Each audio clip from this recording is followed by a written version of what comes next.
ತಪಸ್ವಾಧ್ಯಾಯನಿರತಂ ತಪಸ್ವಿ ವಾಗ್ವಿದಾಂವರಂ ನಾರದಂ ಪರಿಪಪ್ರಚ್ಛ ವಾಲ್ಮೀಕಿ ಮುನಿಪುಂಗವಂ.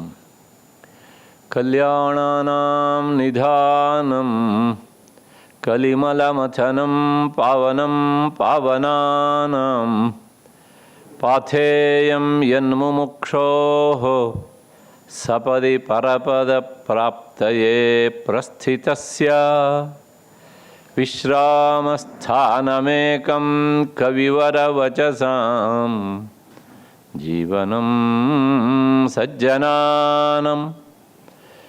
ಬೀಜಂ ಧರ್ಮದ್ರುಮಸ್ಯ ಪ್ರಭವತು ಭವತಾಂ ಭೂತಯೇ ರಾಮನಾಮ. ಯತ್ರ ಯತ್ರ ರಘುನಾಥ ಕೀರ್ತನಂ ತತ್ರ ತತ್ರ ಕೃತಮಸ್ತಕಾಂಜಲಿಂ ಬಾಷ್ಪವಾರಿ ಪರಿಪೂರ್ಣಲೋಚನಂ ಮಾರುತಿಂ ಪ್ರಣತರಾಕ್ಷಸಾಂತಕಂ.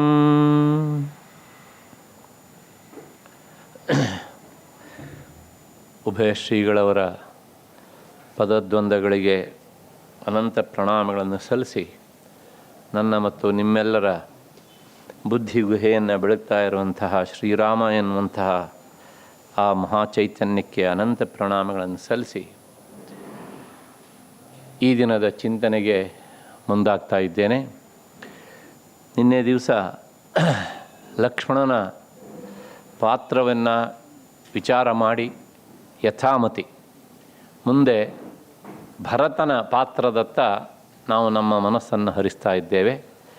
ಇದರ ಮಧ್ಯೆಯಲ್ಲಿ ಒಂದು ಸೂಚನೆ. ಏನು ಸೂಚನೆ ಅಂದರೆ, ಕೆಲವು ಜನರ ಮನಸ್ಸಿನಲ್ಲಿ ಹೀಗೊಂದು ವಿಚಾರ ಬರುವ ಸಂಭವ ಉಂಟು. ಯಾಕೆಂದರೆ ಅವರು ಎಲ್ಲೋ ಒಂದು ಕಡೆಗೆ ಒಂದಿಷ್ಟು ವಿಚಾರವನ್ನು ಓದ್ಕೊಂಡಿರ್ತಾರೆ. ಹಾಗೆ ಓದ್ಕೊಂಡಿದ್ದಾಗ ಈ ವಿಚಾರ ಈ ಪಾತ್ರ ಪರಿಚಯದಲ್ಲಿ ಬರ್ತದೆ ಅಂತ ನಿರೀಕ್ಷಣೆ ಮಾಡ್ತಾ ಇರ್ತಾರೆ. ಆದರೆ ಅದು ಬಂದಿರುವುದಿಲ್ಲ. ಯಾಕೆ ಬಿಟ್ಬಿಟ್ರಿ, ಇದೊಂದು ವಿಷಯ ಇತ್ತಲ್ಲ, ಹೀಗೆ ಇತ್ಯಾದಿ ಇತ್ಯಾದಿ ಸಂಶಯಗಳು ಕೇಳುವ ನಿಮ್ಮ ಮನಸ್ಸಿನಲ್ಲಿ ಬರುವ ಸಾಧ್ಯತೆ ಉಂಟು. ಆದರೆ ಇದಕ್ಕೊಂದು ಸಮಾಧಾನ ಹೇಳ್ತೇನೆ. ಒಂದು ಪಾತ್ರಕ್ಕೆ ಸಂಬಂಧಪಟ್ಟ ಹಾಗೆ ಅಷ್ಟೂ ವಿಷಯವೂ ಸಹ ಅದೇ ಪಾತ್ರದಲ್ಲಿ ಬರಬೇಕು ಅಂತ ದಯವಿಟ್ಟು ನಿರೀಕ್ಷಿಸಬೇಡಿ. ಯಾಕೆ ನಾನು ಮೊದಲೇ ಹೇಳಿದ್ದೇನೆ, ಪ್ರತಿಯೊಂದು ಪಾತ್ರವೂ ಸಹ ರಾಮನ ವ್ಯಕ್ತಿತ್ವದ ಜೊತೆಗೆ ಅಥವಾ ಅವನ ಜೊತೆಗೆ ಯಾವುದೋ ಒಂದು ಸಂಬಂಧದ ಹಿನ್ನೆಲೆಯಲ್ಲಿ ಬೆಸೆದುಕೊಂಡಿರುತ್ತೆ. ಹಾಗಾಗಿ ಆ ಪಾತ್ರದ ವಿಷಯ ರಾಮನ ಜೊತೆಗೆ ಇನ್ಯಾವುದೋ ಸಂದರ್ಭದಲ್ಲಿ ಅಲ್ಲಿ ಬಂದಿರುತ್ತೆ. ಅಲ್ಲಿಯವರೆಗೆ ಕಾಯಬೇಕು. ತಾತ್ಪರ್ಯ ಇಷ್ಟೇ, ಒಂದೇ ದಿನದಲ್ಲಿ ನಮಗೆ ಗೊತ್ತಿದ್ದ ಎಲ್ಲ ವಿಷಯಗಳು ಬರಬೇಕು, ನಮ್ಮ ಮನಸ್ಸಲ್ಲಿ ಬಂದಂಥ ಎಲ್ಲ ಸಂಶಯಗಳು ಪರಿಹಾರ ಆಗಬೇಕು ಅಂತ ನಾವು ನಿರೀಕ್ಷಿಸುವುದು ಬೇಡವೇನೋ ಅಂತ ಅನಿಸುತ್ತೆ. ಅಷ್ಟು ಹಿನ್ನೆಲೆಯಲ್ಲಿ ಈ ಸೂಚನೆಯನ್ನು ಕೊಟ್ಟು ಮತ್ತೆ ಇಂದಿನ ವಿಷಯಕ್ಕೆ ಬರ್ತಾ ಇದ್ದೇನೆ ನೇರವಾಗಿ. ಭರತ ತನ್ನ ಅಜ್ಜನ ಮನೆಯಾದಂಥ ಕೇಕೆಯ ದೇಶದಿಂದ ಹೊರಟು ಬರ್ತಾ ಇದ್ದಾನೆ. ಹಾಗೆ ಹೊರಟು ಬರುವಾಗ ದಾರಿಯಲ್ಲಿ ಆತ ನೇರವಾಗಿ ತನ್ನ ಊರಿನತ್ತ ಬಂದಾಗ ಒಂದು ಉದ್ಗಾರವನ್ನು ತೆಗೆದಿದ್ದಾನೆ. ತನ್ನ ತಾಯ್ನಾಡಿನ ಮೇಲಿರುವಂಥ ಪ್ರೀತಿಯಿಂದ ಏನಿದ್ದಾನೆ, ಅಯೋಧ್ಯ ದೃಶ್ಯತೆ ದೂರಾತ್. ಅಯೋಧ್ಯೆ ನನ್ನ ಹುಟ್ಟೂರು, ನನ್ನ ನಾಡು ಬರ್ತಾ ಇದೆಯಲ್ಲಪ್ಪ ಅಂತ ಸಾರಥಿ ಹೇಳ್ತಿದ್ದಾನೆ. ಸಾರಥೇ ಪಾಂಡು ಮೃತ್ತಿಕಾ. ಈ ನಾಡು ಹೇಗುಂಟು ಕೇಳಿದರೆ ಬಿಡಿಯ ಮಣ್ಣಿನ ನಾಡು. ಅಂದರೆ ಆ ಮಣ್ಣಿನಲ್ಲಿ ಒಂದು ರೀತಿಯ ಅತ್ಯಂತ ಸಂತೋಷವನ್ನು ಕೊಡುವಂಥ ಸುಗಂಧ ಬೇರೆ ತುಂಬಿತ್ತಂತೆ. ವ್ಯಾಖ್ಯಾನಕಾರರು ಅದನ್ನು ಬರೀತಾರೆ ಹೇಗೆ ಅಂತ. ಹಾಗಾಗಿ ಇಂತಹ ಈ ಶ್ವೇತ ಮೃತ್ತಿಕೆ ಜೇಡಿ ಮಣ್ಣಿಂದ ಕೂಡಿದಂತಹದ್ದು ಅತ್ಯಂತ ಒಳ್ಳೆಯ ಭೂಮಿಯ ಲಕ್ಷಣ ಎನ್ನುವಂಥದ್ದನ್ನು ಭರತ ತನ್ನ ಮಾತಿನ ಮೂಲಕ ನಮಗೆ ತಿಳಿಸಿಕೊಡ್ತಾ ಇದ್ದಾನೆ. ಹೀಗೆ ಭರತ ಮುಂದುವರೆದು ಬಂದಾಗ ಏನಾಯಿತು ಅಂದರೆ, ತನ್ನ ನಾಡಿನ ಒಳಕ್ಕೆ ಪ್ರವೇಶ ಮಾಡ್ತಾ ಇದ್ದ ಹಾಗೇ ಒಂದು ರೀತಿಯ ಅವ್ಯಕ್ತವಾದಂತಹ ಭಯ ಅವನನ್ನು ಆವರಿಸಿದಂತಾಯಿತು ಅಂತ. ಅದಕ್ಕೆ ಕಾರಣಗಳನ್ನು ಕೊಡ್ತಾ ಹೋಗ್ತಾರೆ ವಾಲ್ಮೀಕಿ ಮುನಿಗಳು. ಈ ಹಿಂದೆಲ್ಲ ಆತ ಬರಬೇಕಿದ್ರೆ ಎಷ್ಟೊತ್ತಿಗೆ ಬಂದರೂ ಸಹ ಅಲ್ಲಿನ ಉದ್ಯಾನಗಳಲ್ಲಿ ಜನರು ಸಂಚಾರ ಆಗ್ತಾ ಇರ್ತಿತ್ತು. ಅದರ ಜೊತೆಗೆ ಕುಳಿತು ಹರಟೆ ಹೊಡೆಯುವವರು, ಆಟ ಆಡುವವರು ಇತ್ಯಾದಿ ಇತ್ಯಾದಿ ಎಲ್ಲ ನಡೀತಾ ಇತ್ತು. ಆದರೆ ಈ ದಿನ ಭರತ ಬರುವಾಗ ಉದ್ಯಾನಗಳಲ್ಲೆಲ್ಲ ಜನಶೂನ್ಯತೆ ಎದ್ದು ಕಾಣ್ತಿತ್ತು.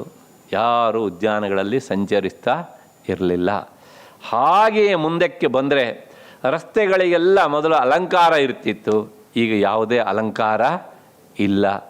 ಮತ್ತು ರಸ್ತೆ ತುಂಬ ಸ್ವಚ್ಛವಾಗಿರ್ತಾ ಇತ್ತು, ಈಗ ಆ ಕಸಕಡ್ಡಿಗಳನ್ನು ಎತ್ತದೆ ವಾರಗಟ್ಟಲೆ ಆಗಿಬಿಟ್ಟಿದೆ. ಅಷ್ಟೊಂದು ಹೊಲಸು ಗಲೀಜುಗಳು ತುಂಬಿಕೊಂಡಿವೆ. ನೋಡಿದಾಗ ಭರತನಿಗೆ ಏನೇನೋ ಒಂದು ರೀತಿಯ ಸಣ್ಣ ಸಣ್ಣ ಸಂಶಯಗಳು ಬರಲಿಕ್ಕೆ ಶುರುವಾದವು. ಆಮೇಲೆ ಮುಂದುವರೆದು ಹೇಳ್ತಾನೆ, ಸಾರಥಿ, ನಮ್ಮ ಊರಿನಲ್ಲಿ ಯಾವಾಗಲೂ ಜನಸಂದಣಿ ಸದಾ ಇರ್ತಾ ಇತ್ತು.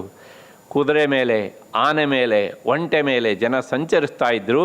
ಯಾಕೆ ಈ ಸಂದರ್ಭದಲ್ಲಿ ಯಾರೂ ತಮ್ಮ ತಮ್ಮ ವಾಹನಾರೂಢರಾಗಿ ಸಂಚಾರ ಮಾಡ್ತಾ ಇಲ್ಲ? ಏನಾಗಿದೆ ಈ ಊರಿಗೆ ಅಂದ. ಮುಂದುವರೆದವನೇ ಹೇಳ್ತಾನೆ, ನಾನು ಕೇಳಿದ್ದೇನೆ, ದೇಶವನ್ನು ಆಳುವಂಥ ಚಕ್ರಾಧಿಪತ್ಯದ ವ್ಯಕ್ತಿ ಮರಣ ಹೊಂದಿದರೆ ಊರು ಈ ರೀತಿಯಾಗಿ ಸ್ಮಶಾನ ಸದೃಶವಾಗಿರ್ತದೆ ಅಂತ ಕೇಳಿದ್ದೇನೆ. ಯಾಕೆ ಹೀಗಾಗಿದೆ ನಮ್ಮ ಊರು? ಹಾಗೆ ಮುಂದಕ್ಕೆ ಬಂದು ಹೇಳ್ತಾನೆ, ಯಾರ ಮನೆಯ ವಾಸ್ತುಪಟ್ಟಿ ಮೇಲೂ ಸಹ ಅರಿಶಿನ ಇಲ್ಲ, ಕುಂಕುಮ ಇಲ್ಲ, ಹೂವಿಲ್ಲ, ಮನೆಯ ಅಂಗಳದಲ್ಲಿ ರಂಗೋಲಿ ಇಲ್ಲ. ದೇವಾಲಯಗಳ ಶಿಖರದಲ್ಲಿ ಪಕ್ಷಿಗಳು ಕುಳಿತು ಚಿಲಿಪಿಲಿ ನಾದ ಮಾಡ್ತಿದ್ದು, ಯಾವ ದೇವಾಲಯದ ಶಿಖರದ ಮೇಲೂ ಯಾವ ಪಕ್ಷಿಗಳೂ ಕುಳಿತಿಲ್ಲ. ಗಿಡ ಮರಗಳೆಲ್ಲ ಸ್ತಬ್ಧವಾಗಿ ತಮಗೇನು ರೋಗ ಬಂದಿದೆ ಎನ್ನುವ ಹಾಗೆ ನಿಂತು ಬಿಟ್ಟಿವೆಲ್ಲ. ಯಾಕೆ ಏನಾಗಿದೆ ಈ ದೇಶಕ್ಕೆ, ಈ ನಾಡಿಗೆ ಏನಾಗಿದೆ? ಹೇಳು ಹೇಳು ಹೇಳು. ಆದರೆ ಹೇಳೋದಕ್ಕೆ ವಸಿಷ್ಠವನಿಗೆ ಏನು ಮಾಡಲಿಲ್ಲ, ಅನುಮತಿ ಕೊಳ್ಳಿಲ್ಲ. 3 ಮಾತು ಅಷ್ಟೇನೆ. ಹಾಗಾಗಿ ಭರತ ಈ ದುಗುಡವನ್ನು ತುಂಬಿಕೊಂಡು ಬರ್ತಾ ಇದ್ದಾಗಲೇ ಅರಮನೆ ಬಂತು. ವೈಜಯಂತ ಎನ್ನುವಂಥ ದ್ವಾರದ ಮೂಲಕ ಒಳಗೆ ಆತ ಪ್ರವೇಶ ಮಾಡಿದ್ದಾನೆ. ಪ್ರವೇಶ ಮಾಡಿದವನು ನೇರವಾಗಿ ಕರ್ತವ್ಯ ಪ್ರಜ್ಞೆ ದೃಷ್ಟಿಯಿಂದ ತನ್ನ ತಾಯಿಯ ಅಂತಃಪುರಕ್ಕೆ ಬಂದಿದ್ದಾನೆ. ಯಾಕೆಂದರೆ ಸಾಮಾನ್ಯವಾಗಿ ಅಲ್ಲಿಯೇ ದಶರಥ ಹೆಚ್ಚಾಗಿ ಇರ್ತಾ ಇದ್ದ ಅನ್ನೋದು ಅವನಿಗೆ ಗೊತ್ತು. ಹಾಗಾಗಿ ಅಲ್ಲಿ ಬಂದರೆ ಅಮ್ಮನ ಪಾದಸ್ಪರ್ಶನೂ ಮಾಡ್ಬೋದು, ಅಪ್ಪನಾಗಿಗೆ ಪಾದಾಭಿವಂದನೆಯನ್ನು ಒಟ್ಟಿಗೆ ಮಾಡಲಿಕ್ಕಾಗ್ತದೆ ಅನ್ನೋ ದೃಷ್ಟಿಯಿಂದ ನೇರವಾಗಿ ಅಲ್ಲಿಗೆ ಆತ ಬಂದಿದ್ದಾನೆ. ಬಂದಾಗ ಕೌಸಲ್ಯ ಎಲ್ಲಿ ಕುಳಿತಿದ್ದಳು ಅಂದರೆ ಸುವರ್ಣ ಪೀಠದ ಮೇಲೆ ಆಸೀನಳಾಗಿದ್ದಳು. ಅಲ್ಲಿಗೆ ಅವಳಿಗೆ ಆಶೌಚ ಸೂತಕ ಬಂದು 7 ದಿವಸ ಆಗಿದೆ, 8ನೇ ದಿವಸ ಪ್ರಾಯಶಃ. ಅದು ಒಂದು ಸಾಮಾನ್ಯವಾದಂಥ ತಿಳುವಳಿಕೆ.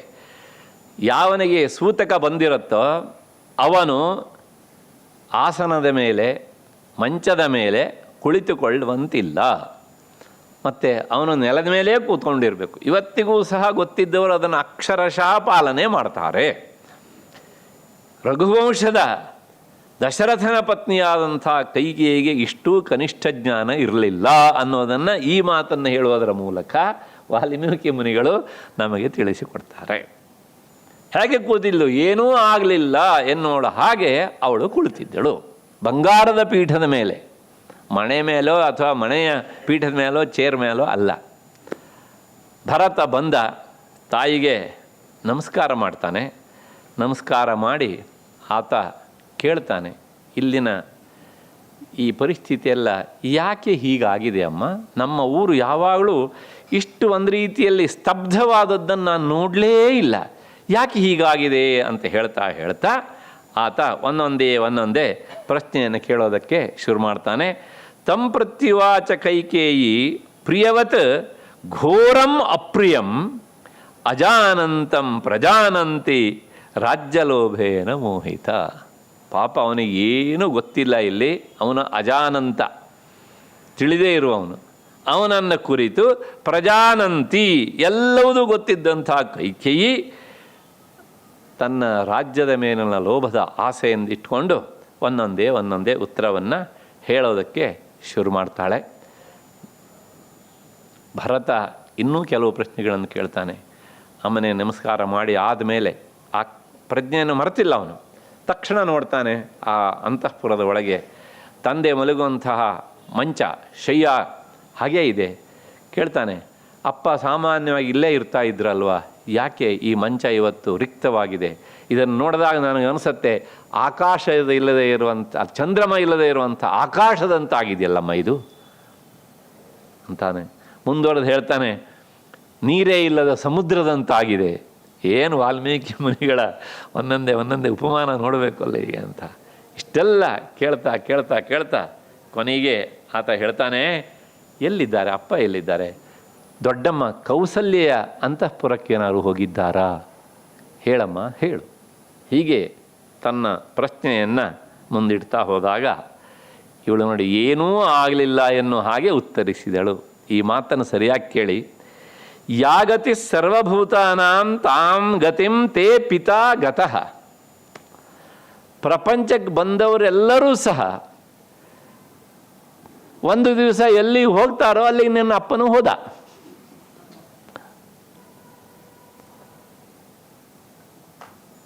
ಅಂದರೆ ಏನು ಹಿಂಗೆ ಕೇಳ್ತೀಯ ನೀನು? ಯಾವಳು ಅಷ್ಟೇ ಹುಟ್ಟಿನ ಗರ್ಭದಲ್ಲಿಯೇ ಸಾವು ಅಡಗಿರ್ತದಲ್ಲಪ್ಪ. ಹಾಗಾಗಿ ನಿನ್ನ ಅಪ್ಪನೂ ಸಹ ಈಗ ಏನಾಗಿದ್ದಾನೆ? ಸಾವಿಗೆ ತುತ್ತಾಗಿದ್ದಾನೆ. ಯಾಂಗತಿಂ ಸರ್ವಭೂತ ಯಾಗತಿ ಸರ್ವಭೂತಾನಾಂ ತಾಂ ಗತಿಂ ತೇ ಪಿತಾ ಗತಃ. ಆ ಸ್ಥಿತಿಗೆ ನಿನ್ನ ಅಪ್ಪನೂ ಹೋಗಿದ್ದಾನೆ. ಇದನ್ನು ಕೇಳಿದಾಗ ಭರತನ ಹೃದಯಕ್ಕೆ ಸಿಡಿಲು ಬಡದಂತೆ ಆಯಿತು. ಕೊನೆಗೆ ಹೀಗೆ ತಕ್ಷಣ ಕೇಳ್ತಾನೆ ಆತ, ಛೇ ಏನು ಇನ್ನು ಮುಂದೆ ಪ್ರಾಯಶಃ ನಾನು ಬಂದ ತಕ್ಷಣ ನನ್ನ ತಲೆಯನ್ನು ಮುಟ್ಟಿ ತನ್ನ ಮಂಗಳಕರವಾದಂಥ ಕೈಯಿಂದ ನನಗೆ ಆಶೀರ್ವಾದ ಮಾಡ್ತಿದ್ದಲ್ಲ, ಆ ಕೈಯನ್ನು ನಾನಿನ್ನು ನೋಡೋದಿಲ್ಲ ಅಂತ ಹೇಳಿ ಒಂದೊಂದೇ ತಾತಸ್ಯ ಅಕ್ಲಿಷ್ಟ ಕರ್ಮಣ ಏನಮಾಂ ರಜಸಾ ಧ್ವಸ್ತಂ ಅಭೀಕ್ಷ್ಣಂ ಪರಿಮಾರ್ಜತಿ.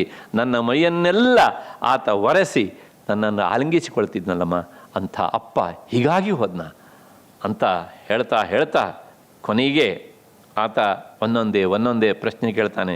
ಅಷ್ಟು ಕೇಳಿದ ತಕ್ಷಣ ಹಾ ಅಂತ ಆತ ಮೂರ್ಛಿತನಾಗಿ ನೆಲಕ್ಕೆ ಬಿದ್ದಿದ್ದಾನೆ. ಹಾ ಹತೋಸ್ಮೀತಿ ಕೃಪಣಂ ದೀನಾಂ ವಾಚ ಮುದೀರಯನ್. ಹೀಗೆ ಬಿದ್ದವನು ಕೆಲವು ಹೊತ್ತು ಆತ ತನ್ನನ್ನೇ ತಾನು ಮರೆತು ಬಿಟ್ಟಿದ್ದಾನೆ.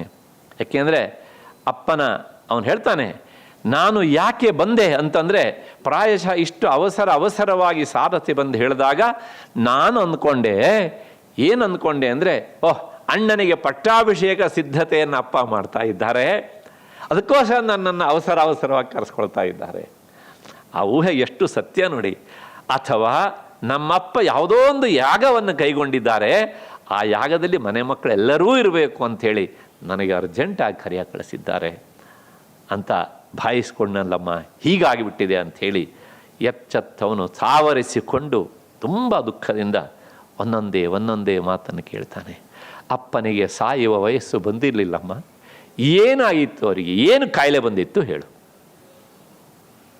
ಸರಿಯಾದ ಜನ ಕೇಳಿದ್ದಾನೆ. ಕಾಯಿಲೆ ಕೊಟ್ಟವಳನ್ನ ಹತ್ರ ಏನು ಕಾಯಿಲೆ ಬಂದಿತ್ತು ಅಂತ. ಕೊನೆಗೆ ಅವಳು ಅದಕ್ಕೆ ಯಾವುದಕ್ಕೂ ಸಹ ಸರಿಯಾಗಿ ಉತ್ತರ ಕೊಡೋದಿಲ್ಲ. ಯಾಕೆಂದರೆ ಅವಳಿಗೆ ಬಾಯಿ ಬಿಗಿತಾ ಇದೆ, ಎಲ್ಲೋ ಒಂದು ಕಡೆ ಇವಾಗ ನಾನು ಸಿಲುಕಿಕೊಳ್ತೇನೆ ಅನ್ನೋದು ಅವಳಿಗೆ ಗೊತ್ತಾಗ್ತಾ ಇದೆ. ಹಾಗಾಗಿ ಮುಂದೆ ಆಕೆ ಹೇಳ್ತಾಳೆ, ಇಲ್ಲಪ್ಪ ಅಂಥ ಕಾಯಿಲೆ ಏನು ಬಂದಿರಲಿಲ್ಲ ಅಂಥೇಳಿ ಸಾರಿಸ್ತಾಳೆ. ಭರತ ಹೇಳ್ತಾನೆ, ಛೇ ಧನ್ಯ ರಾಮಾದಯ ಸರ್ವೇ ಯೈಹಿ ಪಿತಾ ಸಂಸ್ಕೃತ ಸ್ವಯಂ. ಅಲ್ಲಿಗೆ 7 ದಿವಸ ಆಗಿಬಿಟ್ಟಿದೆ ಅಂತ ಹೇಳಿದ್ಲೋಳು. ನನ್ನ ತಂದೆಯ ಅಂತ್ಯ ಸಂಸ್ಕಾರವನ್ನು ಮಾಡಿದಂತಹ ನನ್ನ ಅಣ್ಣನೇ ಪುಣ್ಯಾತ್ಮ ಅಂದ. ಏನೂ ಗೊತ್ತಿಲ್ಲ ಪಾಪ ಅವನಿಗೆ. ಹೀಗೆ ಈ ರೀತಿಯಾಗಿ ಭರತ ಒಂದಾದ್ಮೇಲೆ ಪ್ರಶ್ನೆ ಕೇಳ್ತಾ ಹೋಗ್ತಾನೆ. ಈ ಅವಕಾಶ ನನಗೆ ಸಿಗಲಿಲ್ಲವಲ್ಲ, ನಾನು ವಂಚಿತನಾಗಿಬಿಟ್ಟೆ, ಯಾಕೆ ಒಂದು ದಿವಸ ಮುಂಚೆ ಹೇಳಬಾರ್ದ ಹೀಗೆ ಅಂಥೇಳಿ. ಸದ್ಯ ಆದರೂ ನನ್ನ ಅಣ್ಣ ಇದನ್ನು ಮಾಡಿದ್ನಲ್ಲ, ಪುಣ್ಯ ಕಟ್ಕೊಂಡಲ್ಲ, ಆ ಕೊನೆಯ ಕಾಲದಲ್ಲಿ ನನ್ನ ಅಪ್ಪನ ಜೊತೆಗೆ ಇದ್ದವರೇ ಪುಣ್ಯಾತ್ಮರು. ನಾನು ಅವತ್ತು ಹೇಳಿದ್ದೇನೆ, ದಶರಥನ ಜೊತೆಗೆ ಇದ್ದವರು ಇಬ್ಬರೇ, ಒಂದು ಕೌಸಲ್ಯ, ಇನ್ನೊಬ್ಬಳು ಸುಮಿತ್ರೆ ಅಂತ. ಹೀಗೆ ಧನ್ಯ ರಾಮಾದಯ ಸರ್ವೇ ಯೈಃ ಪಿತಾ ಸಂಸ್ಕೃತ ಸ್ವಯಂ ನೂನಂ ಮಾಂ ಮಹಾರಾಜ ಪ್ರಾಪ್ತಂ ಜಾನಾತಿ ಕೀರ್ತಿಮಾನ್ ಅಂತೆಲ್ಲ ಭರತ ತನ್ನ ದುಃಖವನ್ನು ಹೇಳ್ತಾ ಮುಂದುವರೆದು ಒಂದೊಂದೇ ಪ್ರಶ್ನೆಯನ್ನು ಕೇಳ್ತಾನೆ. ನೋಡಿ, ಅಪ್ಪ ಸಾಯುವಾಗ ಅವನ ಚರಮ ಸಂದೇಶ ಏನಿತ್ತಮ್ಮ? ಕೊನೆಯ ಮಾತು ಅಪ್ಪನದು. ನಮ್ಮನ್ನು ಯಾರನ್ನು ನೆನಪಿಸಿಕೊಂಡವನು ಏನು ಮಾತನಾಡಿದ ಅಂಥೇಳಿ, ಆರೇ ಕಿಮಬ್ರವೀದ್ ರಾಜ ಪಿತಾಮೇ ಸತ್ಯ ವಿಕ್ರಮ. ಅವನ ಕೊನೆಯ ಮಾತು ಏನಾಗಿತ್ತು? ಪಶ್ಚಿಮಂ ಸಾಧು ಸಂದೇಶಂ ಇಚ್ಛಾಮಿ ಶ್ರೋತು ಮಾತ್ಮ. ನಮ್ಮ ಅಪ್ಪನ ಕೊನೆಯ ಮಾತು ಏನಾಗಿತ್ತು ಅನ್ನೋದನ್ನು ನಾನು ಕೇಳೋದಕ್ಕೆ ಇಷ್ಟಪಡ್ತೇನೆ. ಅಪ್ಪ ಏನು ಮಾತನಾಡಿದ ಅದನ್ನು ಹೇಳು. ಇತಿ ಪೃಷ್ಟ ಯಥಾತತ್ವಂ ಕೈಕೇಯಿ ವಾಕ್ಯಮಬ್ರವೀತ್. ಹೀಗೆ ಕೇಳಿದಾಗ ಮತ್ತೆ ಪುನಃ ಕೈಕೇಯಿ ಸಿಕ್ಕಾಕೊಂಡು ಹೇಳಬೇಕಲ್ಲ. ಇವಾಗ ಹೇಳ್ತಾಳೆ ನೋಡಿ, ರಾಮೇತಿ ರಾಜ ವಿಲಪನ್ ಹಾ ಸೀತೆ ಲಕ್ಷ್ಮಣೇತಿ ಚ. ನಿನ್ನಪ್ಪ ಅವನು ದೇಹ ಬಿಡುವಾಗ ಅವನ ಪಶ್ಚಿಮ ಸಂದೇಶ ಹೀಗಿತ್ತಪ್ಪ, ಚರಮ ಸಂದೇಶ. ಏನು ಕೇಳಿದರೆ, ಹಾ ರಾಮ, ಹಾ ಸೀತೆ, ಹಾ ಲಕ್ಷ್ಮಣ. ರಾಮ, ನೀನು ಸೀತೆಯೊಂದಿಗೆ ಹಿಂದಿರುಗಿ ಬರುವುದನ್ನು ಯಾರೋ ಪುಣ್ಯಾತ್ಮನ ನೋಡ್ತಾರೆ ಅಂತ ಹೇಳ್ತಾ ನಿನ್ನಪ್ಪ ಕಣ್ಮುಚ್ಚಿದ. ಸ್ವಂತ ಬುದ್ಧಿ ಇಲ್ಲದೆ ಇರೋರು ಸುಳ್ಳು ಹೇಳಿದರೆ ಏನಾಗ್ತದೆ ಅನ್ನೋದಕ್ಕೆ ಇದೇ ಉದಾಹರಣೆ. ಅದಿಷ್ಟು ಹಿಂದೆ ಮಾಡಿದ್ದೆಲ್ಲ ಯಾರ ಮಾತಿನ ಪ್ರೇರಣೆ? ಮಂಥರೆ. ಅದು ಇಲ್ಲಿ ಸಿಕ್ಕಾಕ್ಕೊಂಡ್ಳು. ಈಗ ಸಿಕ್ಕಾಕೊಳ್ಳೇಬೇಕಿತ್ತು ಅವಳು. ಕೊನೆಗೆ ಏನಾಯಿತು? ಇತೀಮಾಂ ಪಶ್ಚಿಮಾಂ ವಾಚಂ ವ್ಯಾಜಹಾರ ಪಿತಾ ತವ ಕಾಲಧರ್ಮಂ. ಹೀಗೆ ಹೇಳ್ತಾ ಅವನು ಕಾಲಧರ್ಮಕ್ಕೆ ಒಳಗಾದ ಅಂತ ತೇಪೆ ಹತ್ತಲಿಕ್ಕೆ ನೋಡ್ತಾಳೆ. ತಚ್ಛೃತ್ವಾ ವಿಷಸಾದೈವಂ ದ್ವಿತೀಯಂ ಅಪ್ರಿಯ ಶಂಸನಾಥ್. ಎರಡನೇ ಮಾತು ಹಾ ರಾಮ, ಹಾ ಲಕ್ಷ್ಮಣ ಅಂತ ಹೇಳ್ತಾ, ರಾಮ ಸೀತೆಯೊಂದಿಗೆ ಹಿಂದಿರುಗಿ ಬಂದವರು ಯಾರು ನೋಡ್ತಾರೋ ಬರುವುದನ್ನು ಅವರು ಪುಣ್ಯಾತ್ಮರು, ಅವರು ಧನ್ಯರು ಅಂತ ಹೇಳ್ದ. ಅಂದರೆ ಯಾಕಮ್ಮ ಅಣ್ಣ ಊರಲ್ಲಿ ಇರಲಿಲ್ವಾ? ಎಲ್ಲಿ ಹೋಗಿದ್ದ ಅವನು? ಎಲ್ಲಿಗೆ ಹೋಗಿದ್ದಾನೆ? ಅತ್ತಿಗೆ ಎಲ್ಲಿ ಹೋಗಿದ್ದಾಳೆ? ಲಕ್ಷ್ಮಣ ಎಲ್ಲಿ ಹೋಗಿದ್ದಾಳೆ? ಒಂದಾದ್ಮೇಲೆ ಒಂದು. ಅದಕ್ಕೆ ಹೇಳ್ತಾಳೆ, ಅವನಿಲ್ಲ ಅಂತ ತಕ್ಷಣ ಅವನು 14 ವರ್ಷಗಳ ಕಾಲ ವನವಾಸಕ್ಕೆ ಹೋದ. ವನವಾಸ ಅಂದ ತಕ್ಷಣ ಅವನಿಗೆ ಇನ್ನೊಂದು ಶಾಕ್. ಅಣ್ಣನಿಗೆ ವನವಾಸ. ಯಾಕೆಂದರೆ ಈ ರಘುವಂಶದಲ್ಲಿ ವನವಾಸ ಅದೊಂದು ಪನಿಷ್ಮೆಂಟ್, ಅದೊಂದು ಶಿಕ್ಷೆ. ಮಾಡಬಾರದ ತಪ್ಪನ್ನು ಮಾಡಿದವನಿಗೆ ಈ ಶಿಕ್ಷೆ. ಒಂದು ರೀತಿಯಲ್ಲಿ ಹೇಳಬೇಕು ಅಂದರೆ ತಾತ್ಕಾಲಿಕವಾಗಿ ಅವನನ್ನು ಏನನ್ನಾಗಿ ಮಾಡುವುದು? ದೇಶಭ್ರಷ್ಟನನ್ನಾಗಿ ಮಾಡುವುದು. ಹಾಗಾಗಿ ತಕ್ಷಣ ಕೇಳ್ತಾನೆ, ಅಣ್ಣ ಏನು ತಪ್ಪು ಮಾಡಿದ? ವನವಾಸ ವ್ರತವನ್ನು ಕೈಗೊಳ್ಳುವಂತಹ ತಪ್ಪನ್ನು ಅಣ್ಣ ಏನು ಮಾಡಿದ? ಏನು? ಕಚ್ಚಿನ್ನ ಬ್ರಾಹ್ಮಣ ಧನಂ ಹೃತಂ ರಾಮೇಣ ಕಸ್ಯಚಿತ್. ಅರ್ಥ ಆಗತ್ತೆ ಅಂತ ಅಂದ್ಕೊಂಡಿದ್ದೇನೆ.